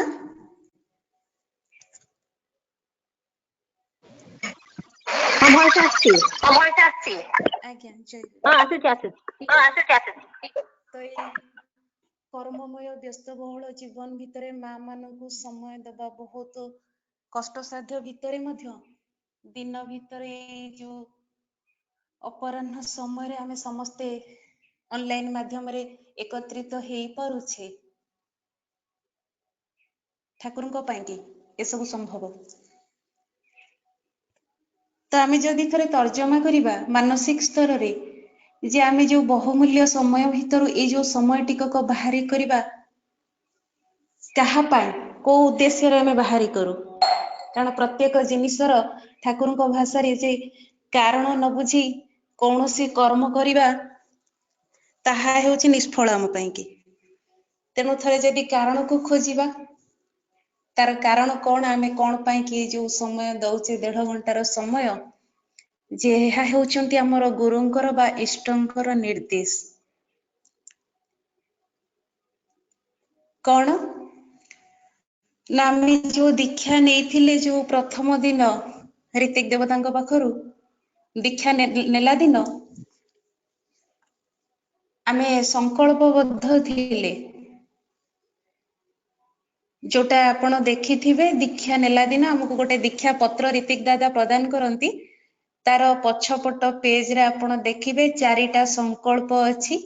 ତାକୁ ଯଦି ଆମେ ଟିକେ ଛୋଟେଇ ଦବା, ଯୋଉଟା ଠାକୁର କହିଲେ ଯଜନ ଯାଜନ ଇଷ୍ଟବୃତ୍ତି, ତ ସେଇ 3ଟା ଭିତରୁ ଇଷ୍ଟବୃତ୍ତି ଆମେ କରୁଛେ, ଯଜନ କରୁଛେ। ଯଜନଟା ହଉଛି କଣ ନା ମୋ ନିଜ ପାଇଁ, ଆଧ୍ୟାତ୍ମିକ ସ୍ତରରେ ଉନ୍ନତି କରିବା ପାଇଁ କି ଯାହା ଯାହା କରଣୀୟ ତାହା ହେଉଛି ଯଜନ, ସେଟା ମୋର ନିଜର। ତାପରେ ଯାଜନ, ଯଜନଟା ଯେତେବେଳେ ଆକାର ନେଇଯାଏ ତାର ନାଁ ହଉଛି ଯାଜନ। ଯଜନ ଆଉ ଯାଜନ, ସେଇ ଜରେ ଯେତେବେଳେ ଆକାର ଲାଗେ ସେଟା ହେଲା ଯାଜନ। ଯେତେବେଳେ ଆକାର ସେଟା ନେଇଯାଏ ଅନ୍ୟ ଜଣଙ୍କ ପାଖରେ, ଆମେ ଯେତେବେଳେ ଏଇ ଚିନ୍ତାଧାରାକୁ ଆଧ୍ୟାତ୍ମିକ ଚେତନାକୁ ତା ଭିତରେ ପ୍ରବେଶ କରେ, ଯେତେବେଳେ ଧର୍ମ ତାକୁ ଚାଲିବା ପାଇଁ କି ଆମେ ଅଭ୍ୟସ୍ତ କରେଇ ପାରୁ, ତାର ନାଁ ହେଲା ଯାଜନ। ଆଉ ଏଇଟା ଆମେ ସଂକଳ୍ପ କରିଛେ, ଆଉ ଠାକୁରଙ୍କର କଥା ଯେ ଯଜନ ଯାଜନ ଇଏ 2ଟା ଯାକ ଆମ ପାଇଁ କି କରିବାର କର୍ତ୍ତବ୍ୟ ଦାୟିତ୍ୱ, ଆମେ ଆଉ ସଂକଳ୍ପବଦ୍ଧ ମଧ୍ୟ ହେଇଛି ଦୀକ୍ଷା ନେବା ଦିନ। ତ ଆମେ ମାନେ ସେଇ ଜିନିଷକୁ ପୁଣି ମନେ ପକେଇବା ଦରକାର ଯେ ଏଇ ଯୋଉ ସଂକଳ୍ପବଦ୍ଧ କଥା ଗୁଡିକୁ ଆମେ କେତେ କେତେ ପାଳନ କରୁଛେ। ତ ଯାହା ହେଉ ସମୟ କ୍ରମେ ଠାକୁରଙ୍କ ଦୟାରୁ ଆମର ଟିକେ ଚେଷ୍ଟା ଥିବାରୁ, ଆନ୍ତରିକତା ଥିବାରୁ ଠାକୁରଙ୍କ ପ୍ରତି ଆଜି ଆମେ ଏଇଠି ଆସି ପହଞ୍ଚିଛେ ବା ସକ୍ଷମ ହେଇପାରିଛେ ଟିକେ ଅନଲାଇନ ମାଧ୍ୟମରେ ସମସ୍ତେ ସମସ୍ତଙ୍କ ସହିତ ଆଲୋଚନା କରି ଆମେ ଯୋଉ ମାତୃ ସମ୍ମିଳନ କରିପାରୁଛେ। ଦିନ ଥିଲା ମୁଁ ବି ମୋର ଅନୁଭବର କଥା କହିବି ଯେ ଠାକୁରଙ୍କ କଥା ଠିଆ ହେଇକରି କହିଲା ବେଳକୁ ମୋ ପାଟିରୁ ଭାଷା ବାହାରୁ ନଥିଲା। ଯେତେବେଳେ ମୁଁ ବୁଝିଲି ଯେ ଯଜନ ଯାଜନ ଇଷ୍ଟବୃତ୍ତି ମଧ୍ୟରେ ଏଇ ଠାକୁରଙ୍କର ଯୋଉ ଯାଜନ ଶବ୍ଦଟା ଆମ ମାନଙ୍କର, ଆମେ ବାଧ୍ୟତାମୂଳକ କରିବା ପାଇଁ ବାଧ୍ୟ। ଏଇଟା ଆମେ କରୁଛେ କାହା ପାଇଁ ପୁଣି ନା ଠାକୁରଙ୍କ ପାଇଁ ନୁହେଁ, ଆମ ପାଇଁ କି। ଆମ ଯଜନ ମଧ୍ୟ ଭଲ ଭାବରେ ହେଇପାରିବ ଯଦି ଆମେ ଯାଜନଟା କରୁ।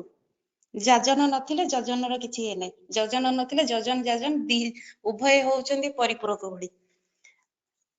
2ଟା ଯାକ ଆମ ପାଇଁ କି ଦରକାର। ତ ବର୍ତ୍ତମାନ ଆମେ ଜାଣୁଛୁ ଯେ ଏତେ ଦିନ ଠାକୁରଙ୍କୁ ଧରି ପାରିବା ଭିତରେ ଯାଜନ କରିବା କଥା ମାନେ ଆମେ ଠାକୁରଙ୍କ କଥା କହିବା, ଆଉ ମୋ ପାଖାପାଖି ଯୋଉମାନେ ଅଛନ୍ତି ସେମାନଙ୍କୁ ଆମେ ଇଷ୍ଟମୁଖୀ କରେଇବା ବା ତାଙ୍କୁ ଗୁରୁକେନ୍ଦ୍ରିକ ଜୀବନ ଯାପନ କେମିତି କରିବାକୁ ହୁଏ ତା ଭିତରେ ଆମକୁ ପୁରେଇବା ପାଇଁ ସେ ଚେତନା ପଡିବ। ଯୋଉଥିପାଇଁ ଠାକୁର କହିଲେ ଯେ ତୁମେ ତୁମ ପରିବାରର, ଦଶର, ଦେଶର ବର୍ତ୍ତମାନ ଏବଂ ଭବିଷ୍ୟତ ପାଇଁ ଦାୟୀ। କାହିଁକି ଏଟା ଠାକୁର କହିଲେ? କାରଣ ସେ ଦିବ୍ୟ ଦ୍ରଷ୍ଟା ଯାହାକି ଦେଖି ପାରୁଥିଲେ ଏଇ ଜିନିଷକୁ ବେଳେ ବେଳେ ମୁଁ ଭାବିଲେ ମାନେ ବୁଝିପାରୁଛି ଯେ ଯେତେବେଳେ ଆମେ ଏଇ ଇଷ୍ଟ ପଥରେ ଚାଲିବା ପାଇଁ କି କିମ୍ବା ଆମର କିଛି କରିବା ପାଇଁ କି ଆଧ୍ୟାତ୍ମିକ ମାର୍ଗରେ ଚାଲିବା ପାଇଁ କି ଯେତେବେଳେ ଆମକୁ କିଛି ବାଧାବିଘ୍ନ ଉପୁଜୁଛି, ସେଇ କଥା ଆଗରୁ କହି ଦେଇଛନ୍ତି ଯେ ଯୋଉ ଯାଜନ କରିବାଟା କଣ ହୁଏ ନା ଆମକୁ ଗୋଟେ ଇଣ୍ଟରନାଲି ପାୱାର ଗୋଟେ ତା ଦେହରେ ମିଳେ, ପ୍ରଥମ କଥା। ଦ୍ୱିତୀୟ କଥା, ମୋ ପାଇଁ ସହଜ ସାଧ୍ୟ ହୁଏ କେମିତି ନା ମୋ ପରିବାର ଭିତରେ ଯଦି ମୁଁ ଏକୁଟିଆ ଦୀକ୍ଷା ଗ୍ରହଣ କରିଛି ତ ମୁଁ ଯେତିକି ଠାକୁରଙ୍କୁ ବୁଝିଛି ଆଉ ଜଣେ ମୋର ଆତ୍ମୀୟ ମୋ ପରିବାର ଭିତରେ ସେତିକି ଠାକୁରଙ୍କୁ ବୁଝିପାରି ନାହିଁ।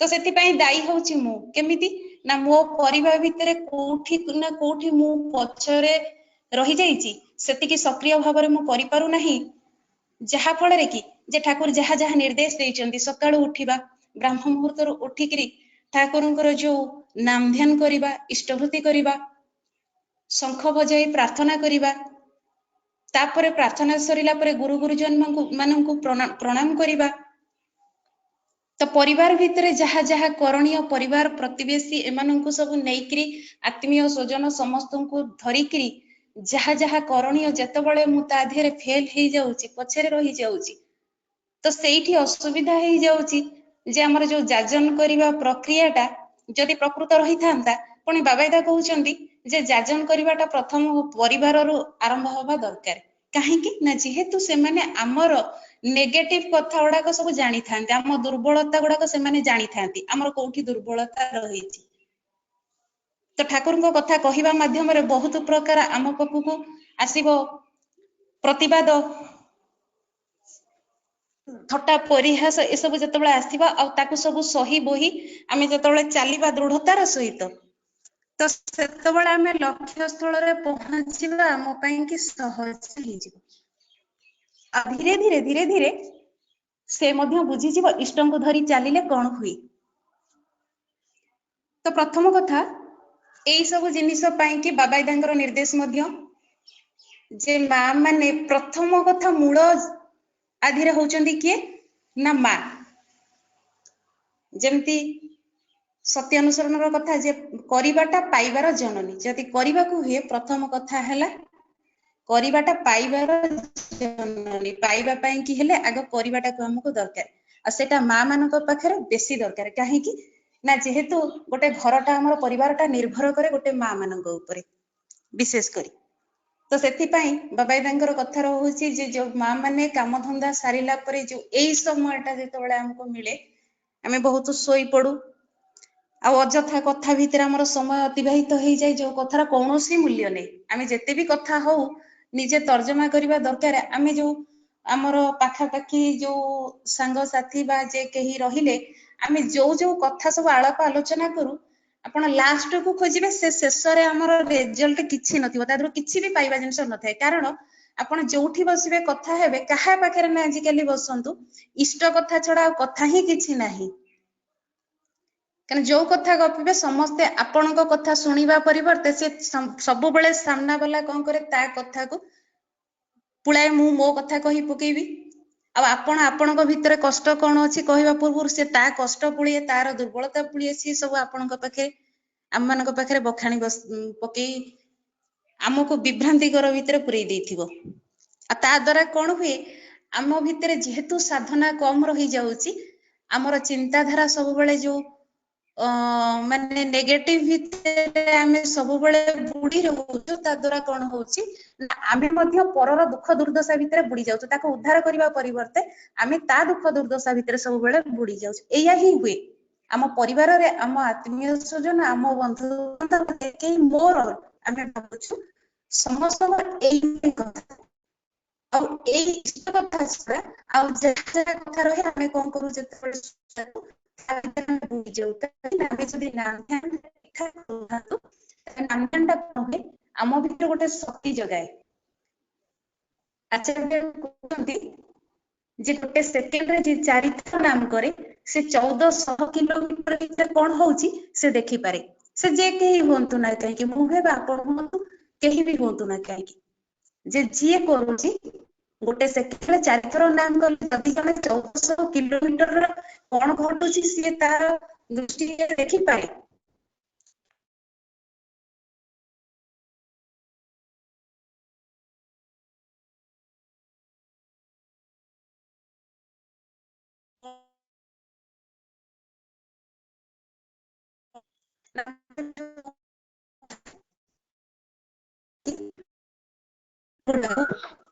ମା ଶୁଭୁ ନାହିଁ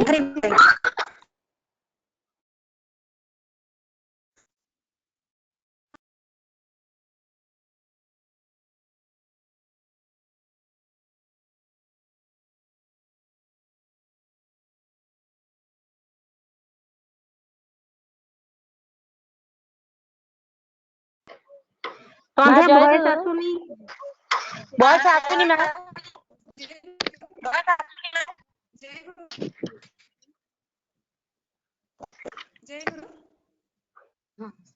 ଜୟଗୁରୁ ଭଏସ ଟିକେ ଆସୁନି, କ୍ଲିୟର ହଉନି। କେତେ ସମୟ ହେଲା ମା ଶୁଭୁ ନଥିଲା? ହଁ ଏବେ କୁହ, ଠିକ ଅଛି ଭଲ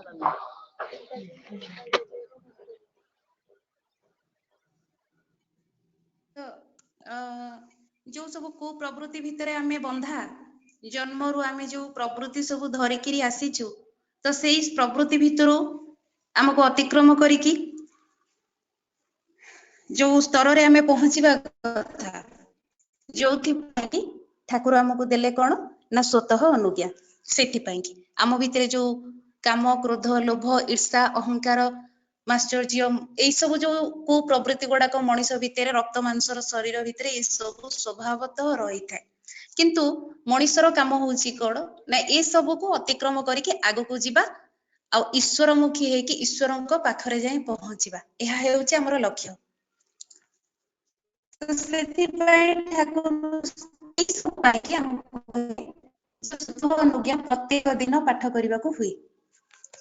ଆଜିର ଆମର ଯୋଉ ନାରୀର ନୀତିରେ ମା ପଢିଲେ ଯେ ଈର୍ଷା ଓ ଦୋଷ ଦୃଷ୍ଟିରେ, ଟିକେ ପଢି ଦଉଛି ଯେ ଈର୍ଷା, ଅସହାନୁଭୂତି ଓ ଦୋଷ ଦୃଷ୍ଟିର ଗୋଟାଏ ପ୍ରଧାନ କାରଣ ହିଁ ହେଉଛି ଜଣକୁ ଯାହା ଭଲ ଲାଗେ ଅନ୍ୟକୁ ତାହା ଭଲ ନ ଲାଗି ଅହଂକୁ ଆହତ, ଉଦ୍ବିଗ୍ନ, ଅବସନ୍ନ କରି ତୋଳେ।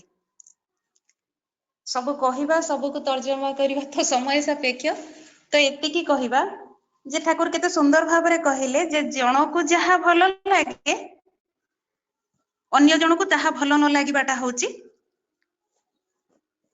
କଣ କରେ ନା ଅହଂକୁ ଆହତ, ଉଦ୍ବିଗ୍ନ, ଅବସନ୍ନ କରି ତୋଳେ। ଏଇ ଯୋଉ ପ୍ରଥମ କଥା ଆମେ ଦେଖିବା, ଅହଂ ଭାବନା ଯୋଉ ଜିନିଷ ରହୁଛି ଆମ ସମସ୍ତଙ୍କ ଭିତରେ, ଯେ ମୁଁ ବୋଲି ଗୋଟେ ଭାବନା, ମୁଁ ବୋଲି ଯୋଉ ଅହଙ୍କାରର ଗୋଟେ ମୁତଟା ହଉଛି ଅହଙ୍କାର। ତ ଠାକୁରଙ୍କ କହିବା କଥା ଯେ ଏଇ ଅହଙ୍କାର, କାମ, କ୍ରୋଧ, ଲୋଭ ଯାହା କିଛି ଆମ ଭିତରେ ରହୁଛି ନା କାହିଁକି, ସେ ସବୁ ରହୁ, ତାକୁ ଆମେ ଦୂରେଇକିରି ଯାଇପାରିବାନି କି ଦୂରେଇ ଦେଇ ତଡିକି ବିଦା କରିଦେଇ ପାରିବା ନାହିଁ, କିନ୍ତୁ ସେ ସବୁକୁ ଆମକୁ ଇଷ୍ଟମୁଖୀ ଚଳନ ଭିତର ଦେଇକିରି ଗଲେ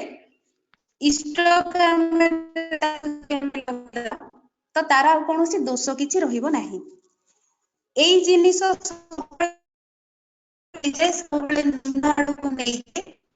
କାରଣ ନାରୀଟା କାହିଁକି, ନାରୀଟା ହଉଛି କଣ ନା ସେ ହଉଛି ସବୁବେଳେ ତା ଭିତରେ ସ୍ନେହ, ସୌହାର୍ଦ୍ଦ୍ୟ ଏସବୁ ଜିନିଷ ଗୁଡା ରହିବ। ସେ କୋମଳମତି ନାରୀଟା, ଯେହେତୁ ଆମେ ତାକୁ ମା ବୋଲି ସମ୍ବୋଧନ କରୁ, ଯୋଉଥିରେ ପ୍ରଥମ କଥା ଠାକୁର କହିଛନ୍ତି ଯେ ନାରୀଟାର ଏମିତି ହବା ଦରକାର, ଚାଲିବା, କହିବା, ସେବା କରିବା, ଏସବୁ ଜିନିଷ ଏମିତି ହବା ଦରକାର ଯେ ପୁରୁଷ ଜାତିଟା ନାରୀଟାକୁ ମା ମୋର ଜନନୀ ମୋର କୃତ ହୁଏ, କୃତାର୍ଥ ହୁଏ। ଆଉ ବର୍ତ୍ତମାନ ଯଦି ଆମେ ଦେଖିବା ଯେ ପୁରୁଷ ଲୋକ ପ୍ରାୟତଃ ରୁଗ୍ଣ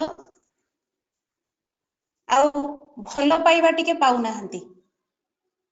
ପୁରୁଷ ଲୋକ ଯାଇଛନ୍ତି ରୁଗ୍ଣ ବର୍ତ୍ତମାନ ହେଇଯାଇଛନ୍ତି, ଅଶାନ୍ତି, ଭୟ, କାରଣ ପୁରୁଷ ଲୋକଟା ତାର ଯୋଉଟା ନାରୀ ଠାରୁ ପାଇବା କଥା। ତ ସେଥିପାଇଁ କି ଆମକୁ କଣ ଏଇ ଯୋଉ ଜିନିଷ ଆମେ ଆଲୋଚନା କରୁଛେ ଯେ ଆମର ବିଷୟ ବସ୍ତୁକୁ ତ ଆଲୋଚନା କରିବା ପାଇଁ ହେଲେ ବହୁତ କିଛି କରିବାକୁ ଦରକାର।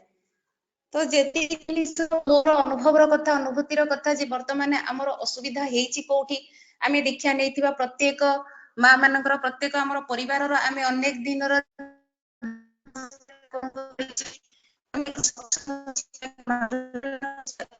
ଶୁଣୁଛେ, ଅନେକ କହୁଛେ, ସବୁ କିଛି ହେଇଛି, ତ ଅଭାବ ରହିଛି କୋଉଠି,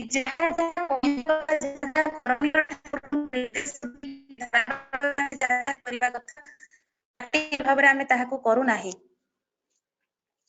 ଏଇ ଯୋଉ ଜିନିଷ ଆଜିର କଥା, ଏଇ ଯୋଉ ଈର୍ଷା ଏଇ ଜିନିଷଟା ପ୍ରକୃତ ଆମକୁ ଟିକେ ଯେତେବେଳେ ଆମେ ଉନ୍ନତି କରୁ, ଯଦି ମୋ ଆଗକୁ ଆଉ ଜଣେ କେହି ଚାଲିଯାଏ ତ ମୁଁ ତାକୁ ସହ୍ୟ କରିପାରେ ନା, ଏଇଟା ହିଁ ହଉଛି ଈର୍ଷା ତାର ନାମ। ଆମେ ସାଧାରଣରେ ବୁଝିବା, ଠାକୁର ଯୋଉଟା ଏତେ ସାଧାରଣରେ କହିଲେ ଜଣକୁ ଯାହା ଭଲ ଲାଗେ ଆମକୁ ତାହା ଭଲ ଲାଗେ ନା, ଏଇ ଏତିକି କଥାରେ ଖାଲି ବୁଝିବା ଯେ ଏଇ ଯୋଉ ଈର୍ଷା ଜିନିଷଟା ସବୁବେଳେ ମୁଁ ଆଗରେ ରହିବି, ମୋତେ କ୍ରସ୍ କରି ଆଉ ଜଣେ ଯାଇପାରିବ ନାହିଁ। ବିଶେଷ କରି ଏଇଟା ନାରୀ ମାନଙ୍କ ପାଖରେ ଦେଖାଯାଏ। ଆଉ ଏଇ ଜିନିଷ କଣ କରେ, ଆଗକୁ ଆମକୁ ବଢିବାକୁ ଦିଏ ନା। आमर चिंताधारा सब बेले निम्न चिंताधारा रही आम माने आम भितर जो संतान संतति माने भाव नहीं से माने ही आसंती तो आम पर मुहूर्त खोजु कौटी तार कारण रहा छोटिया छोटिया जिनस गुड़ाक मूल जिनस को आम आसवा जो मूल जिनस जिनस ही आम स्वतः अनुज्ञा आलोचना कर मु अक्रोधी मु अमानी मु मो भितर ए नेगेटिव चिंताधारा ए सब जिनिस मो भितर नाही मु ईश्वरंकर संतान जोटा ठाकुर कहले निज ठाकुरत्व जाग्रत नहेले केही तुमर केंद्र भी नुहंती तो ठाकुरत्व जाग्रत माने कोन आमे भगवान ठाकुर भगवान पुरुषोत्तम जो जो सब आचरण ए सबुदिक मो भितर प्रतिफलन हवा दरकार मो भितर ए आचरण आसीबा दरकार ताहले तो ठाकुरत्व जाग्रत जो माने स्वस्थयन नैचंती से माने जानिथिबे स्वस्थयन रो जो पांचटा नियम शरीरटा को देवतांकर विग्रह भावी आमे तार जत्न नबा दरकार रखा दरकार प्रथम एतिकी जिनिस बुझीबा जे ईश्वर आ भितर अछंती आम मानसिकतारे बेले बेले मु देखे आमे सत्संग मु जेतेबेले पळै जाए आम घरे वर्तमान मु एका हे जाईची मु जेतेबेले सत्संग पळै जाए आम घरे संध्या ठाकुर पूजा बंदी तो आमे कोन कर घरे मु रही तो एई कथा को आमे चिंता करिबा जति हमर मानसिकता ए पर्यंत पहुंची पारुनी काहेकी कारण आम ईश्वर को से भली बुझीने से भली भल पाइने गोटे कथा जे आम भितर ये जो सब प्रवृत्ति गुड़ाक रही जाए ठाकुर चाहिए यही प्रवृत्ति भितर बाहरी जाइए मो पाखक आसवाई कि आमको पवित्र सेतिकी पवित्र हवा दरकार आ गोटे गोटे धाड़ी रे बुझीबा जोटा कहले ठाकुरत्व जाग्रत आम भितर ठाकुरत्व जाग्रत जे पर्यंत ये जो दैव गुण सब मो भितर आसी नाही अन्य को भल पाइबा अन्य को स्नेह यही सब जिनिस गुड़ाक जदि मु देखई पारुनी अन्य को सहयोग करि पारुनी जदि जने भल गीत गाई पारुची ताले मु ताको गाइबार सुजोग दउनी जने जदि भल ठाकुरंकर जाजन करि पारुची ताको आमे सुजोग दउनु काहे कि ना मु काले सेठी छोट होई जिवि एई जिनिस गुड़ाक किंतु ये सब ठाकुर को नेकरी धरिकरी चलला बेले बा इष्ट प्रतिष्ठा आमे जो संकल्पबद्ध होइचे आकु सब करिबा पई कि हेले हमकु जदि एई छोट छोट जिनिस आम भितर रहि जाय तो आमे केबे भी ताहा करि परिबा नाही किंबा निजे मध्य सेतिकी उन्नतिर दिग आडको आमे जाय परिबा नाही बा उन्नति करि परिबा नाही जोटा ठाकुर चाहि नाहंती केबे भी ठाकुर चाहिचंती भल मनिषटिए सुस्थ मनिषटिए काहे कि ना समाज निर्भर करती ता उपरे से चाहिए गोटे समाज सुस्थ समाज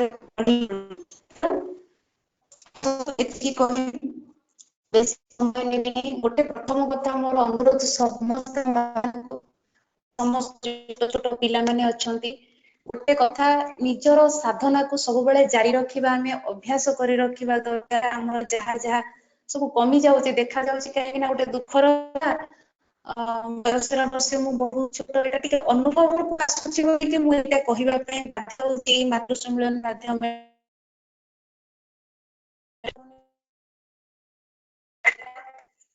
तो एतिकी कहिबी कि हमर ठाकुरंकर निर्देश जहा जहा रहिछि व्यक्तिगत मो पाई सब बेले व्यक्तिगत मु केमिति होबा दरकार सत्यानुसरण रे जहा जहा लिखिया जाइछि जहा जहा ठाकुर कहिसंती ताको मु केमिति पालन करिबा दरकार नारी नीति रे जहा जहा ठाकुर निर्देश कले ताको मो भितरे केमिति चरित्रगत करिबा दरकार मु केमितिया होबा दरकार प्रथमे मु कोन आ मु केमितिया होबा दरकार आ ठाकुर कोन कोन कहिसंती मो पाई कोनोसी से आनंतुनी बापा माँ भाई भौणी मोर आउ केही से जिनस काहे कि ना धर्मर रास्ता रे जतबेले आमे जिबा ना सेतबेले हमको एका ही चलिबा पई कि पड़िबो आमे कहारी शत्रु हबा नै समस्त को भल पाइबा भीतर दे केमिति मो ठाकुर कहिबा निर्देश जेमिति नुहे आमे भगवान ही उठिबा दिन को मध्य रे किंतु जेति कि माने जेति कि मिनिमम हमर दरकार गोटे भल मनीष प्रथम कथा भल पाइबा मिलुनी भल पाइबार से दृष्टि नहीं भल पाइबार से माने जोटा कुहा जे भल पाइबार गोटे पहुंची गले आचार्य कथा जे गोटे सुस्थान गुरु भाई हम घरे पहुंची गोटे देवता आसी मो घरे जेमती पहुंची जाइचंती काहे से तो एई जिनिस आमे पाउनु पूरा के हमको मिलुनी भारी व्यक्तिव्यस्त बेले बेले लागुची गोटे परिवार रे पहुंची गला बेलको सेई परिवेश लागुनी ठाकुर को धरि रखिकरी ठाकुर को परिवेश गोटे ଆମେ ଠାକୁରଙ୍କୁ ଭଲ ପାଉଛୁ ମାନେ ଏ ପରିବେଶରେ ଯିଏ ପହଞ୍ଚିଯିବ ଆ ଭିତରୁ ସେଇ ଗୁଡାକି ନେଇକି ଯିବ। ତ ଆମେ ହିଁ ସେଇ ଜିନିଷଟା ଯେତେବେଳେ ପାଇପାରୁନୁ ଭାରି କଷ୍ଟ ଲାଗୁଛି। ତେଣୁ ଏତିକି କହିବି ଛୋଟ ମୁହେଁରେ ଯେ ଠାକୁର ଯାହା ଯାହା କହିଛନ୍ତି ମୁଁ କେମିତି ତାକୁ ପାଳନ କରିପାରିବି। ଆଉ ଏହା କରିଲେ ହିଁ ଇଷ୍ଟ ପ୍ରତିଷ୍ଠା ଆଉ ନାରୀ ସବୁବେଳେ ଠାକୁର କହିଛନ୍ତି ନାରୀ ତା ବୈଶିଷ୍ଟ୍ୟ ଭିତରେ ରହିକିରି ଯାଜନ କରିପାରିବ, ବୈଶିଷ୍ଟ୍ୟରୁ ବାହାରିକିରି କରିପାରିବନି। ତେଣୁ ଯେହେତୁ ମୋ ପରିବାରର ପ୍ରଥମ କଥା ହଉଛି ମୁଁ ମୋ ଉପରେ ନିର୍ଭର କରୁଛି। ଆଉ ଏତିକି କହିବି, ଠାକୁରଙ୍କ ପାଖରେ ପ୍ରାର୍ଥନା ପୁଣି ରଖେ ଫାଷ୍ଟ ସେକେଣ୍ଡାରୀ ଦିଟା ଆଉ ଏତିକି କହିକିରି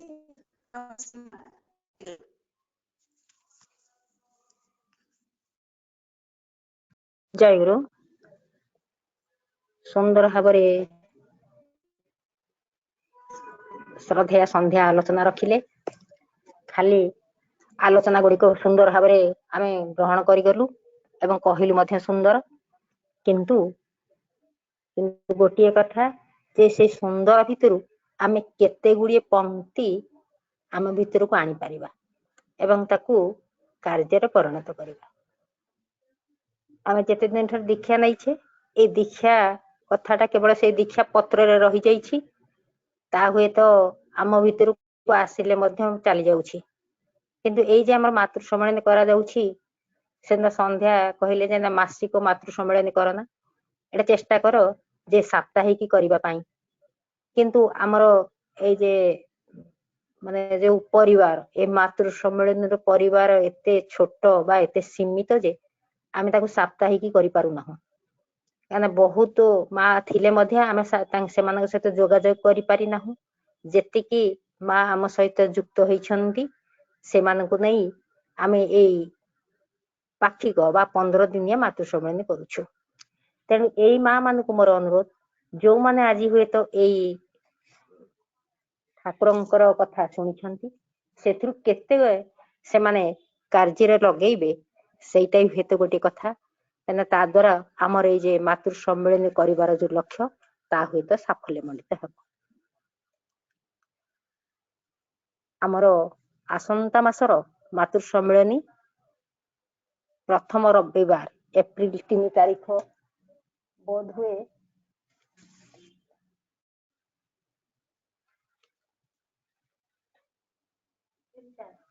ଏପ୍ରିଲ 4 ତାରିଖରେ ପଡୁଛି ଏବଂ ଏପ୍ରିଲ 4 ତାରିଖରେ ଆମେ ଅନୁରୋଧ କରୁଛୁ ନମିତା ମା ଏଇ ମାତୃ ସମ୍ମିଳନୀକୁ ଆମକୁ ପ୍ରଦାନ କରନ୍ତୁ। ଆମେ ସମସ୍ତେ ଏ ମାତୃ ସମ୍ମିଳନୀରେ ଉଦ୍ବୁଦ୍ଧିତ ହୋଇ ପରମ ପିତାଙ୍କର এই ଲକ୍ଷ୍ୟକୁ ପାଳନ କରିବା ପାଇଁ ପ୍ରଚେଷ୍ଟାରତ ରହିବୁ।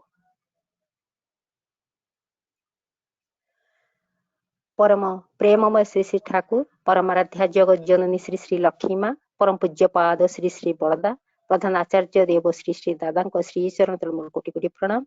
आज मातृ सम्मिलनी उपस्थित समस्त माँ और छोट पिला मोर राव हार्दिक जय गुरु। पूर्वर संध्या विशेष भाव किछि कथा कहीगले, से हुए तो आमर जितेबाला ए विषय वस्तु रखागला से भावुले जे हुए तो मु ए विषय वस्तु को नहीं एते बाड़ जाइपारि नहीं, किंतु आमे तांकु सेतेबेले कहिथिलु जे विषय वस्तु को न आनिले मध्य आमर जहाँ जीवन रे एक करणीय जिनस जोटा ठाकुर कहि जाइछंती तमे सेथिरु किछि उपस्थापन कर, अंतत पक्षे सेगुड़िक निश्चित भाव में आमर फलप्रसू हो पारिबो। आज विषय वस्तु रही ईर्षा और दोष दृष्टि। ईर्षा शब्दटा विशेष करी आमे माने सामाजिक चलनी भितर ए माँ मान भीतर देखिपारू। आ ईर्षाटा ए जो अहंग्र गोटाए गोटाए रूप, जेतेबेले अहंकार आम भितर गोटे बसा बांधी रह, अहंकार अर्थ आमे माने ताकू जदि आमे गोटे भल दिगरे परिचालित करिबा ताहाले आमे निश्चित भाव में आमको आगे नहीं पारिबा।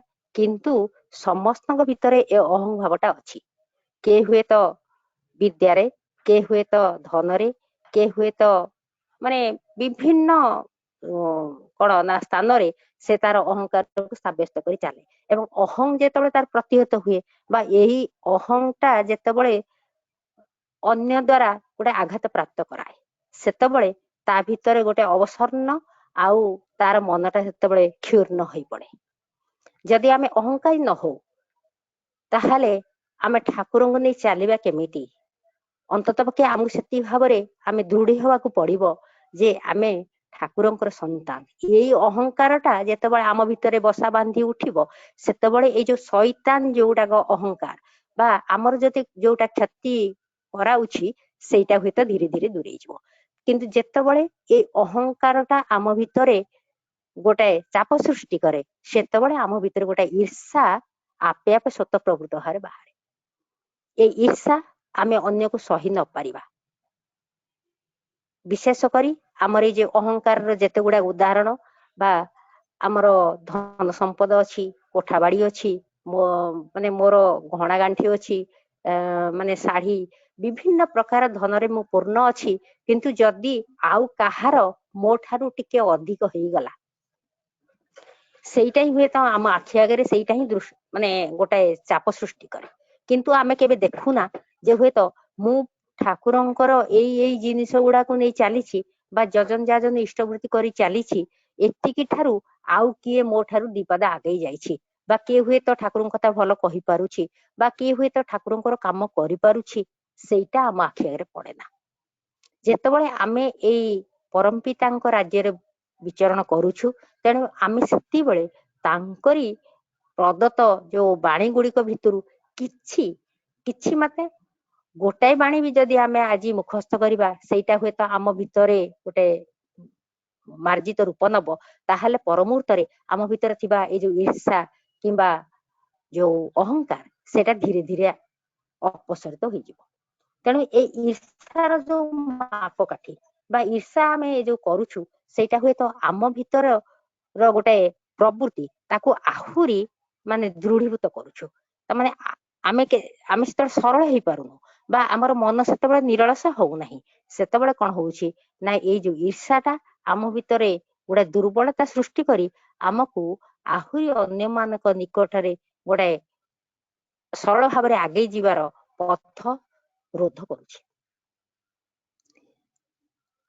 ଶ୍ରୀ ଠାକୁର ଗୋଟେ ବାଣୀରେ କହିଛନ୍ତି, ତୁମେ ଯାହା ନିକଟରୁ ଚାହଁ ତାର ସାମର୍ଥ୍ୟ ମାଫିକ ପାଇଥାଅ, ସେ ପାଇବା ତୁମକୁ ପରିପୂର୍ତ୍ତ କରିପାରେ ନା, ବରଂ ଚାହିଦା ଅନୁପାତିକ ପାଇବା ନହେଲେ ତା ତୁମକୁ ବିକ୍ଷୁପ୍ତ ଉଦ୍ଧତ ବ୍ୟବହାରୀ କରି ତୋଳେ। କାରଣ ପାଇବାଟା ତୁମର ସ୍ୱାର୍ଥ, ଆତ୍ମତୃପ୍ତିର ଚାହିଦା, ତୁମେ ତାକୁ ଶୋଷଣ କରି ଚାଲୁଛ, ଏହା ଛଡା ଆଉ କିଛି ହିଁ ନୁହେଁ। ତେଣୁ ଏଇ ଯୋଉ ପାଇବାଟା, ଏ ପାଇବା ପାଇଁ ଆମେ ସମସ୍ତ ପ୍ରକାର ଚେଷ୍ଟା କରୁ। ଯେତେବେଳେ ହୁଏତ ଏଇ ପାଇବାଟାରୁ କିଛି ଆମର କିଞ୍ଚିତ ଉଣା ହେଇଯାଏ ସେତେବେଳେ କଣ ହୁଏ ନା ଆମର ଦୃଷ୍ଟି ସବୁବେଳେ ସେ ପାଇବା ଦିଗରେ ହିଁ ନିକ୍ଷେପ କରି ଚାଲେ। ତ ସେତେବେଳେ କଣ ହଉଛି ନା ଆମର ଏଇ ଯେ ଚିନ୍ତାଧାରା, ଆମର ପରମ ପିତାଙ୍କ ଦିଗରେ ଚାଲିବାର ଯୋଉ ଚିନ୍ତାଧାରା ସେଇଟା ହୁଏତ ବ୍ୟାହତ ହୁଏ, ଆଉ ସେ ବ୍ୟାହତରୁ ଆମର ଏଇ ଯୋଉ ଈର୍ଷା ପରିପୃଷ୍ଟ ହୋଇ ଅନ୍ୟମାନଙ୍କ ନିକଟରେ ଏଇ ରାଜ୍ୟଟାକୁ ବନ୍ଦ କରିଦିଏ। ଏଥିପାଇଁ ସତ୍ୟାନୁସରଣ ଠାକୁର କହୁଛନ୍ତି, ପାପର ଜ୍ୱଳନ୍ତ ପ୍ରତିମୂର୍ତ୍ତି ଏହି ଦୁର୍ବଳତା, ତଡ଼ ଯେତେ ଶୀଘ୍ର ପାର ଏହି ରକ୍ତ ଶୋଷଣକାରୀ ଅବଶୋଧ ଉତ୍ପାଦକାରୀ ଭ୍ୟାମ୍ପାୟରକୁ। ତା ଅର୍ଥ ଯେ ହୁଏତ ମୁଁ ଏଇ ଈର୍ଷା ଆଉ ଏଇ ଯେ ବାଣୀର ଗୋଟେ ସାମଞ୍ଜସ୍ୟ ଆଣିଛି ଏଇଥିପାଇଁ ଯେ ଆମ ଭିତରେ ଏଇ ଯୋଉ ଈର୍ଷା ସେଇଟା ହୁଏତ ଗୋଟେ ମାନେ ଆମର ପ୍ରବୃତ୍ତି ବା ସେଇଟା କହୁଛନ୍ତି ଯେ ତୋର ଏଇଟା ଗୋଟେ ହୁଏତ ଏମିତି ଏକ ଗୋଟେ ଶୈତାନ ବା ତତେ କ୍ଷତିଗ୍ରସ୍ତ କରୁଥିବା କୀଟ ଯୋଉଟାକୁ ତୁ ଆଜି ଯଦି ବାହାର କରି ନ ଦଉ ତାହେଲେ ସେ କଣ କରିବ ନା ତତେ ହୁଏତ ଖିନ ଭିନ କରି ପକାଇବ ଏବଂ ସମସ୍ତଙ୍କ ନିକଟରେ ତୁ ଦିନେ ମଧ୍ୟ ନିରସ ହୋଇ ଉଠିବୁ। ଏଇ ନିରସତା ତତେ ଆଗକୁ ଆଉ ବୃଦ୍ଧି ଦିଗରେ ନେଇଯାଇ ପାରିବ ନାହିଁ। ତେଣୁ ତତେ ଏଇ ଯୋଉ ବୃଦ୍ଧି ଦିଗରେ ମାନେ ଚାଲିବାକୁ ହେଲେ ତୁ ହୁଏତ ଆଜି ଯେ ଈର୍ଷା କରୁଛୁ ବା କାହାର ଗୋଟେ ଭଲ କୋଠା ହେଇଯାଇଛି ମୁଁ ପାରୁନାହିଁ, କିଏ ଭଲ ଚାକିରି କରିଛି ମୋର ଦରମା ଅଧିକ ହେଇପାରୁନାହିଁ ବା ଏଇ ଯୋଉ ଅର୍ଥନୈତିକ ସମସ୍ୟା ଭିତରୁ ତୁ ଆଗେଇ ଯିବାକୁ ହେଲେ ଠାକୁରଙ୍କୁ ଗୋଟେ ବାଣୀରେ କହୁଛନ୍ତି ଲକ୍ଷ୍ୟତେ ତୁଇ ସାର୍ଥକ ହେଲେ ଅର୍ଥ ଅଭାବ থাকবে না। তোর ଯଦି ଲକ୍ଷ୍ୟ ଠିକ ହୁଏ ତାହେଲେ ତତେ ସେତେବେଳେ ଅର୍ଥ ତତେ କେବେ ହେଲେ ହୁଏତ ବାଧକ ସୃଷ୍ଟି କରିପାରିବ ନାହିଁ। ସେତେବେଳେ କଣ ହବ ନା ଅର୍ଥ ବ୍ୟର୍ଥ ନହେଲେ ତୋର ସାର୍ଥକତା হবে ନା। ଯଦି ତୁ କିଛି ଅର୍ଥ ସେଠି ବ୍ୟର୍ଥରେ ଖଟେଇ ନ ପାରୁ ତାହେଲେ ତୋର କିଛି ସାର୍ଥକତା ଆସିବ ନାହିଁ। ତେଣୁ ଏଇ ଯେ ଅର୍ଥକୁ ବ୍ୟର୍ଥ ଭାବରେ କିଛି ଖଟେଇବାକୁ ପଡିବ। ଏ ଖଟେଇବା ପରେ ଯୋଉ ହୁଏତ ତାର ପରିଣାମ ଆସିବ ସେଥିରେ ନିଶ୍ଚିତ ଭାବରେ ତୁ ଫଳ ଉପଲବ୍ଧି କରିପାରିବୁ। ସାଧାରଣତଃ ଏମିତି ଯେମିତି ଦେଖୁଛୁ ଆମେ ଗୋଟେ କୃଷକ ତାର ଜମି ଚାଷ କରିବା ସମୟରେ ଯଦି ହୁଏତ ଉପଯୁକ୍ତ ଭାବରେ ସାର ବିହନ ସେ ଜମିରେ ପ୍ରୟୋଗ କରି ନ ପାରେ ତାହେଲେ ସେ ତାର କେବେ ବି ଫଳ ପାଇପାରିବ ନାହିଁ। ତେଣୁ ଏଇ ଯେ ସାର ବିହନ ପ୍ରୟୋଗ କରିବା ପାଇଁ ତାକୁ ଯେତିକି ଅର୍ଥ ଦରକାର ସେ ଅର୍ଥକୁ ତାକୁ ପ୍ରଥମେ ଲଗେଇବାକୁ ହିଁ ପଡିବ ବା ଖଟେଇବାକୁ ହିଁ ପଡିବ। ତେଣୁ ଏଇ ଅର୍ଥଟା ତାକୁ ଖଟେଇବା ପରେ ସେ ହୁଏତ ଯୋଉ ପରିଣାମ ପାଇବ ବା ଯୋଉ ଫଳ ପାଇବ ସେଇଟା ହୁଏତ ତାର ସୁଦୂର ପ୍ରସାରୀ ହୋଇ ଉଠିବ। ତେଣୁ ଠାକୁରଙ୍କର ଏଇ ଯେ ଛୋଟ ଛୋଟ ବାଣୀ ଏଇ ଛୋଟ ବାଣୀ ଭିତରେ ଏମିତି ଗୋଟେ ଜିନିଷ ଭର୍ତ୍ତି ହେଇ ରହିଛି ଯୋଉଗୁଡା ହୁଏତ ଆମକୁ ଗୋଟେ ଆମ ଭିତରେ ଗୋଟେ ଦକ୍ଷତା ସୃଷ୍ଟି କରୁଛି ବା ଆମେ କେମିତି ଦକ୍ଷ ହେଇ ଉଠିବା। ଚାଲିବାର ଦକ୍ଷତା, ବସିବାର ଦକ୍ଷତା ଏବଂ କାର୍ଯ୍ୟ କରିବାର ଦକ୍ଷତା। ତେଣୁ ଏଇ ଦକ୍ଷତା ଭିତରେ ଆମେ ହୁଏତ ଆମର ଯୋଉ ଦୋଷ ଦୃଷ୍ଟି ବା ଆମେ ଅପରର ଯୋଉ ଦୋଷ ଦେଖିବାର ଯୋଉ ପ୍ରବୃତ୍ତି ଆମ ଭିତରେ ମୁଣ୍ଡ ଟେକୁଛି ସେଟା ଆପେ ଆପେ ବାହାରି ଯିବ। କାହିଁକିନା ଆମେ ଯେତେବେଳେ ହୁଏତ ଗୋଟେ ବିଶ୍ରାମ ନଉଛୁ ବା ଆମ ପାଇଁ ଯେତେବେଳେ ସମୟ ବଳି ପଡୁଛି ବା ଆମେ କିଛି କାମ କରିପାରୁନାହୁଁ ବା କିଛି କାମର ଗୋଟେ ଆମ ପାଇଁ ସ୍ଥିରତା ନାହିଁ ସେତେବେଳେ କଣ ହଉଛି ନା ଆମ ଭିତରେ ଗୋଟେ ଶୈତାନ ବା ଗୋଟେ ବିଶୃଙ୍ଖଳିତ ଚିନ୍ତାଧାରା ଜମାଟ ବାନ୍ଧି ଉଠୁଛି। ଆମେ ସେତିକିବେଳେ କଣ ହଉଛି ନା ବିଭିନ୍ନ ପ୍ରକାର ଲୋକଙ୍କର ସମସ୍ୟା ଗୁଡାକ କଣ କାହିଁକି ସମସ୍ୟା ହଉଛି ସେଇଟା ନ ଦେଖି ଅନ୍ତତ ପକ୍ଷେ ଆମେ ଦେଖୁଛୁ କିଏ କୋଉଠି ପଡିଯାଇଛି, କାହାର ଗୋଡ ଖସି ଯାଇଛି, କିଏ ହୁଏତ କେମିତି ତାର ସମୟକୁ ଅତିବାହିତ କରୁଛି। ଏଇ ସମୟ ଭିତରୁ ଆମେ ହୁଏତ ତାର ଦେଖିବାକୁ ଚାହୁଁଛୁ କୋଉଠି ତାର ଦୁର୍ବଳତା ଅଛି କିନ୍ତୁ ତାର ଭଲ କୋଉଠି ଅଛି ସେଇଟା ଆମେ କେବେ ଦେଖିପାରୁ। ତେଣୁ ଏଇ ଯୋଉ ଦେଖିବା ଭିତରେ ଠାକୁରଙ୍କର ଗୋଟେ କୁହା ଅଛି ତୁମର ନଜର ଯଦି କେବଳ କୁ ହିଁ ଦେଖେ ତେବେ ତୁମେ କେବେ ହେଲେ ଭଲ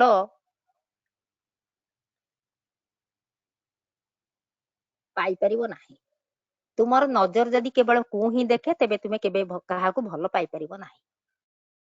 ତା ମାନେ ଯଦି ହୁଏତ ତୁମେ କେବଳ କାହାର ହୁଏତ ସବୁବେଳେ ବା କିଛି କଣ ନା କୁଲକ୍ଷଣ ଦେଖିବାକୁ ଇଚ୍ଛା କର ବା କୋଉଠି କେମିତି କିଏ ଖରାପରେ ଅଛି ଏଇ ଜିନିଷ ଗୁଡାକ ଯେତେବେଳେ ତୁମ ଆଖି ଆଗରେ ରହେ ତାହେଲେ ତୁମ ଭିତରେ କେବେ ହିଁ ତୁମେ କାହାକୁ ଭଲ ହିଁ ପାଇପାରିବନି। ପରନିନ୍ଦା କରିବା ମାନେ ପରର ଦୋଷ କୁଢେଇ ନେଇ ନିଜେ କଳଙ୍କିତ ହେବା। ଏଣେ ଦୋଷ ଦେଖିବା ପୂର୍ବରୁ ତମେ ଈଶ୍ୱରଙ୍କ ପାଖରେ ଧରା ଦେବା ଦରକାର।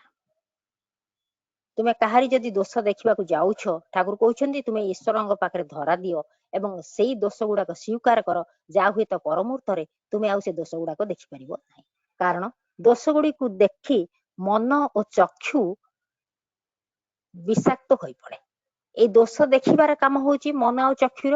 ତେଣୁ ମନ ଯଦି ନିର୍ମଳ ହେଲା, ମନ ଯଦି ପବିତ୍ର ହେଇଗଲା ତାହେଲେ ତୁମ ଭିତରେ ସବୁ ଜିନିଷ ଗୁଡାକ ସରଳ ସୁଗମ ଆଉ ପବିତ୍ର ହୋଇପଡିବ। ତେଣୁ ତୁମର ଚକ୍ଷୁ ଯେତେବେଳେ ଏଇ ଜଗତଟାକୁ ଦେଖିବ ସେତେବେଳେ ତା ହୁଏତ ନିର୍ମଳ ହେଇ ତା ଆଖିରେ ଭାସି ଉଠିବ। ତେଣୁ ଏଇ ନିର୍ମଳ ଆଉ ସରସ ସୁନ୍ଦର ହେବାକୁ ହେଲେ ତୁମକୁ ପରମ ପିତାଙ୍କର ଯୋଉ ଆଶିଷ ବହନ କରି ଯିବାକୁ ପଡିବ ଏବଂ ପରମ ପିତାଙ୍କର ସୁଶାସନବାଦ ଅଛି, ଅନୁଶାସନବାଦ ଅଛି, ସେଇଟାକୁ ଆଶିଷ ବହନ କରି ଆମକୁ ଚାଲିବାକୁ ହିଁ ପଡିବ। ଏ ଚାଲିବାଟା ସୁଦୂର ପ୍ରସାରୀ କିନ୍ତୁ କଣ୍ଟକିତ ନୁହେଁ। ସମସ୍ତଙ୍କ ନିକଟରେ ପରମ ପିତାଙ୍କର ଏ ନିୟମ ସମୂହ ଆଜି ହୁଏତ ଗୋଟେ କିମ୍ବୁତ କିମ୍ବାକାର ହେଇ ଗଢି ଉଠିଛି। କାରଣ ଆମ ମାନଙ୍କର ଯୋଉ ଚାଲିଚଳନ ଆଚାର ବ୍ୟବହାର ଏତେ କଦର୍ଯ୍ୟ ବା କଦାକାର ହେଇ ଉଠିଛି ଯେ କେହି ହୁଏତ କହିପାରୁନାହାନ୍ତି ଯେ ଆମେ ଏଇ ପରମ ପିତାଙ୍କର ସନ୍ତାନ। ତେଣୁ ଆସନ୍ତୁ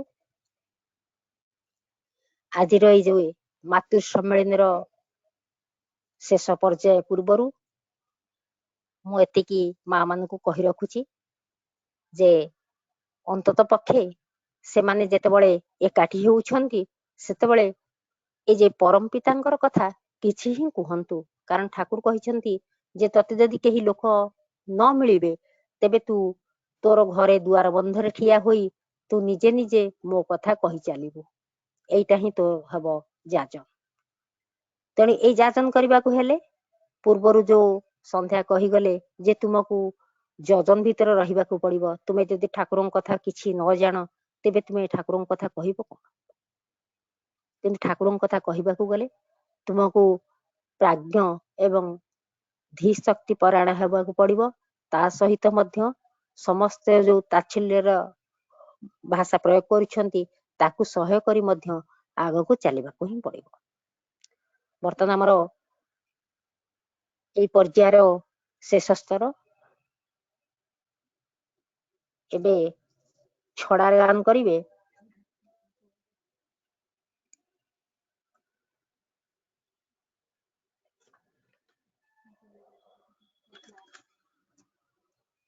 ବର୍ତ୍ତମାନ ତାହେଲେ ଆମର ସମାପନୀ ସଙ୍ଗୀତ ଗାନ କରିବେ ଶ୍ରଦ୍ଧେୟା ସମ୍ବିତା ଏବଂ ତାପରେ ଧ୍ୱନି ଦିଆଯାଇ ଆଜିର ଏଇ ମାତୃ ସମ୍ମିଳନୀକୁ ସାଙ୍ଗିକ କରାଯିବ। ବର୍ତ୍ତମାନ ସମାପନୀ ସଙ୍ଗୀତ ଗାନ କରିବେ ଶ୍ରଦ୍ଧେୟା ସମ୍ବିତା।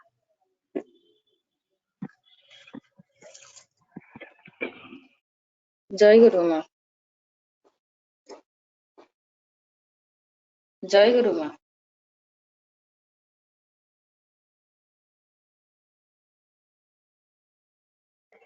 ମା ଜୟ ଗୁରୁ। ଜୟ ଗୁରୁ ମା। ଆମ ଦିଦି ଏଇଟା କରିବେ ଲାଷ୍ଟ ସମାପନ ପ୍ରାର୍ଥନା ଟା ଦିଦି କରିବେ।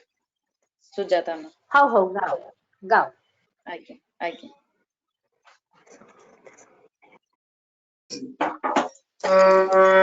जय राधे राधे कृष्ण कृष्ण गोविंद गोविंद बोल रे।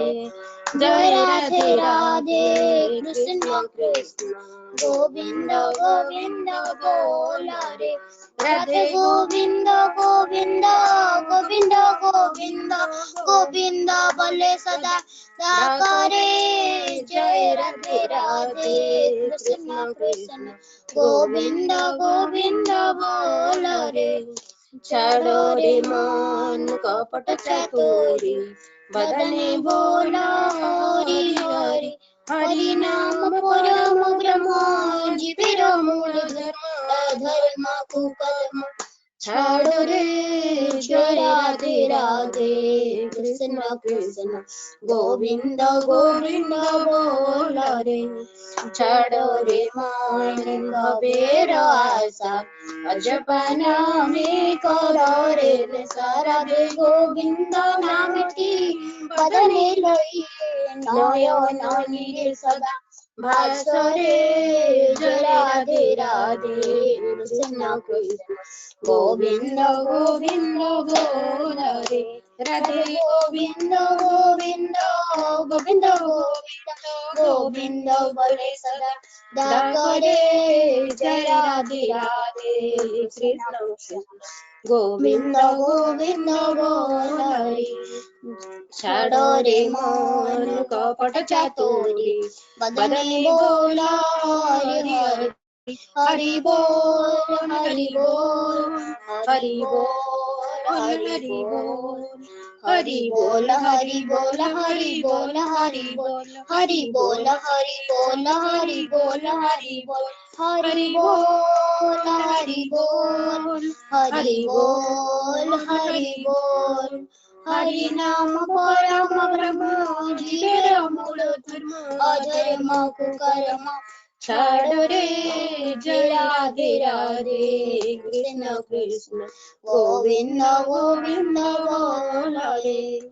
छाड़ो रे मन भवेर आशा अजपना में करो रे ने राधा बोल राधा बोल राधा बोल राधा बोल राधा बोल राधा बोल राधा बोल राधा बोल राधा बोल राधा बोल राधा बोल राधा बोल राधा बोल राधा बोल राधा बोल राधा बोल राधे गोविंद नामटी बदने रहिए नयन सदा भासरे जय राधे राधे कृष्ण कृष्ण गोविंद गोविंद बोल रे राधे गोविंद गोविंद गोविंद गोविंद गोविंद बोले सदा डाक रे जय राधे राधे कृष्ण कृष्ण गोविंद गोविंद बोल रे जय राधे राधे कृष्ण कृष्ण गोविंद गोविंद बोल रे जय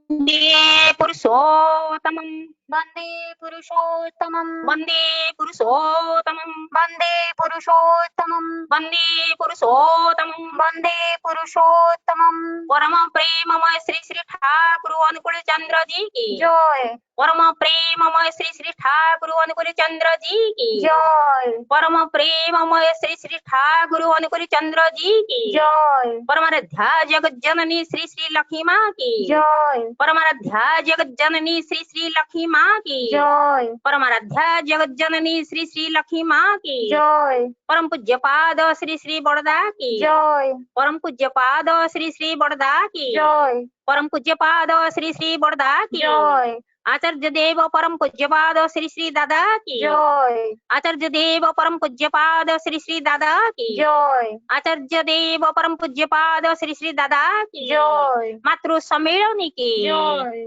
वंदे पुरुषोत्तमं वंदे पुरुषोत्तमं वंदे पुरुषोत्तमं वंदे पुरुषोत्तमं वंदे आर्य पितृं वंदे आर्य पितृं वंदे मातृवर्गं वंदे अहं सृष्टि दैवतं वंदे अहं सृष्टि दैवतं वंदे पुरुषोत्तमं वंदे पुरुषोत्तमं वंदे पुरुषोत्तमं वंदे पुरुषोत्तमं परम प्रेममय श्री श्री ठाकुर अनुकूल चंद्र जी की जय जय गुरु समस्त माँ जय गुरु माँ जय गुरु हाँ जय गुरु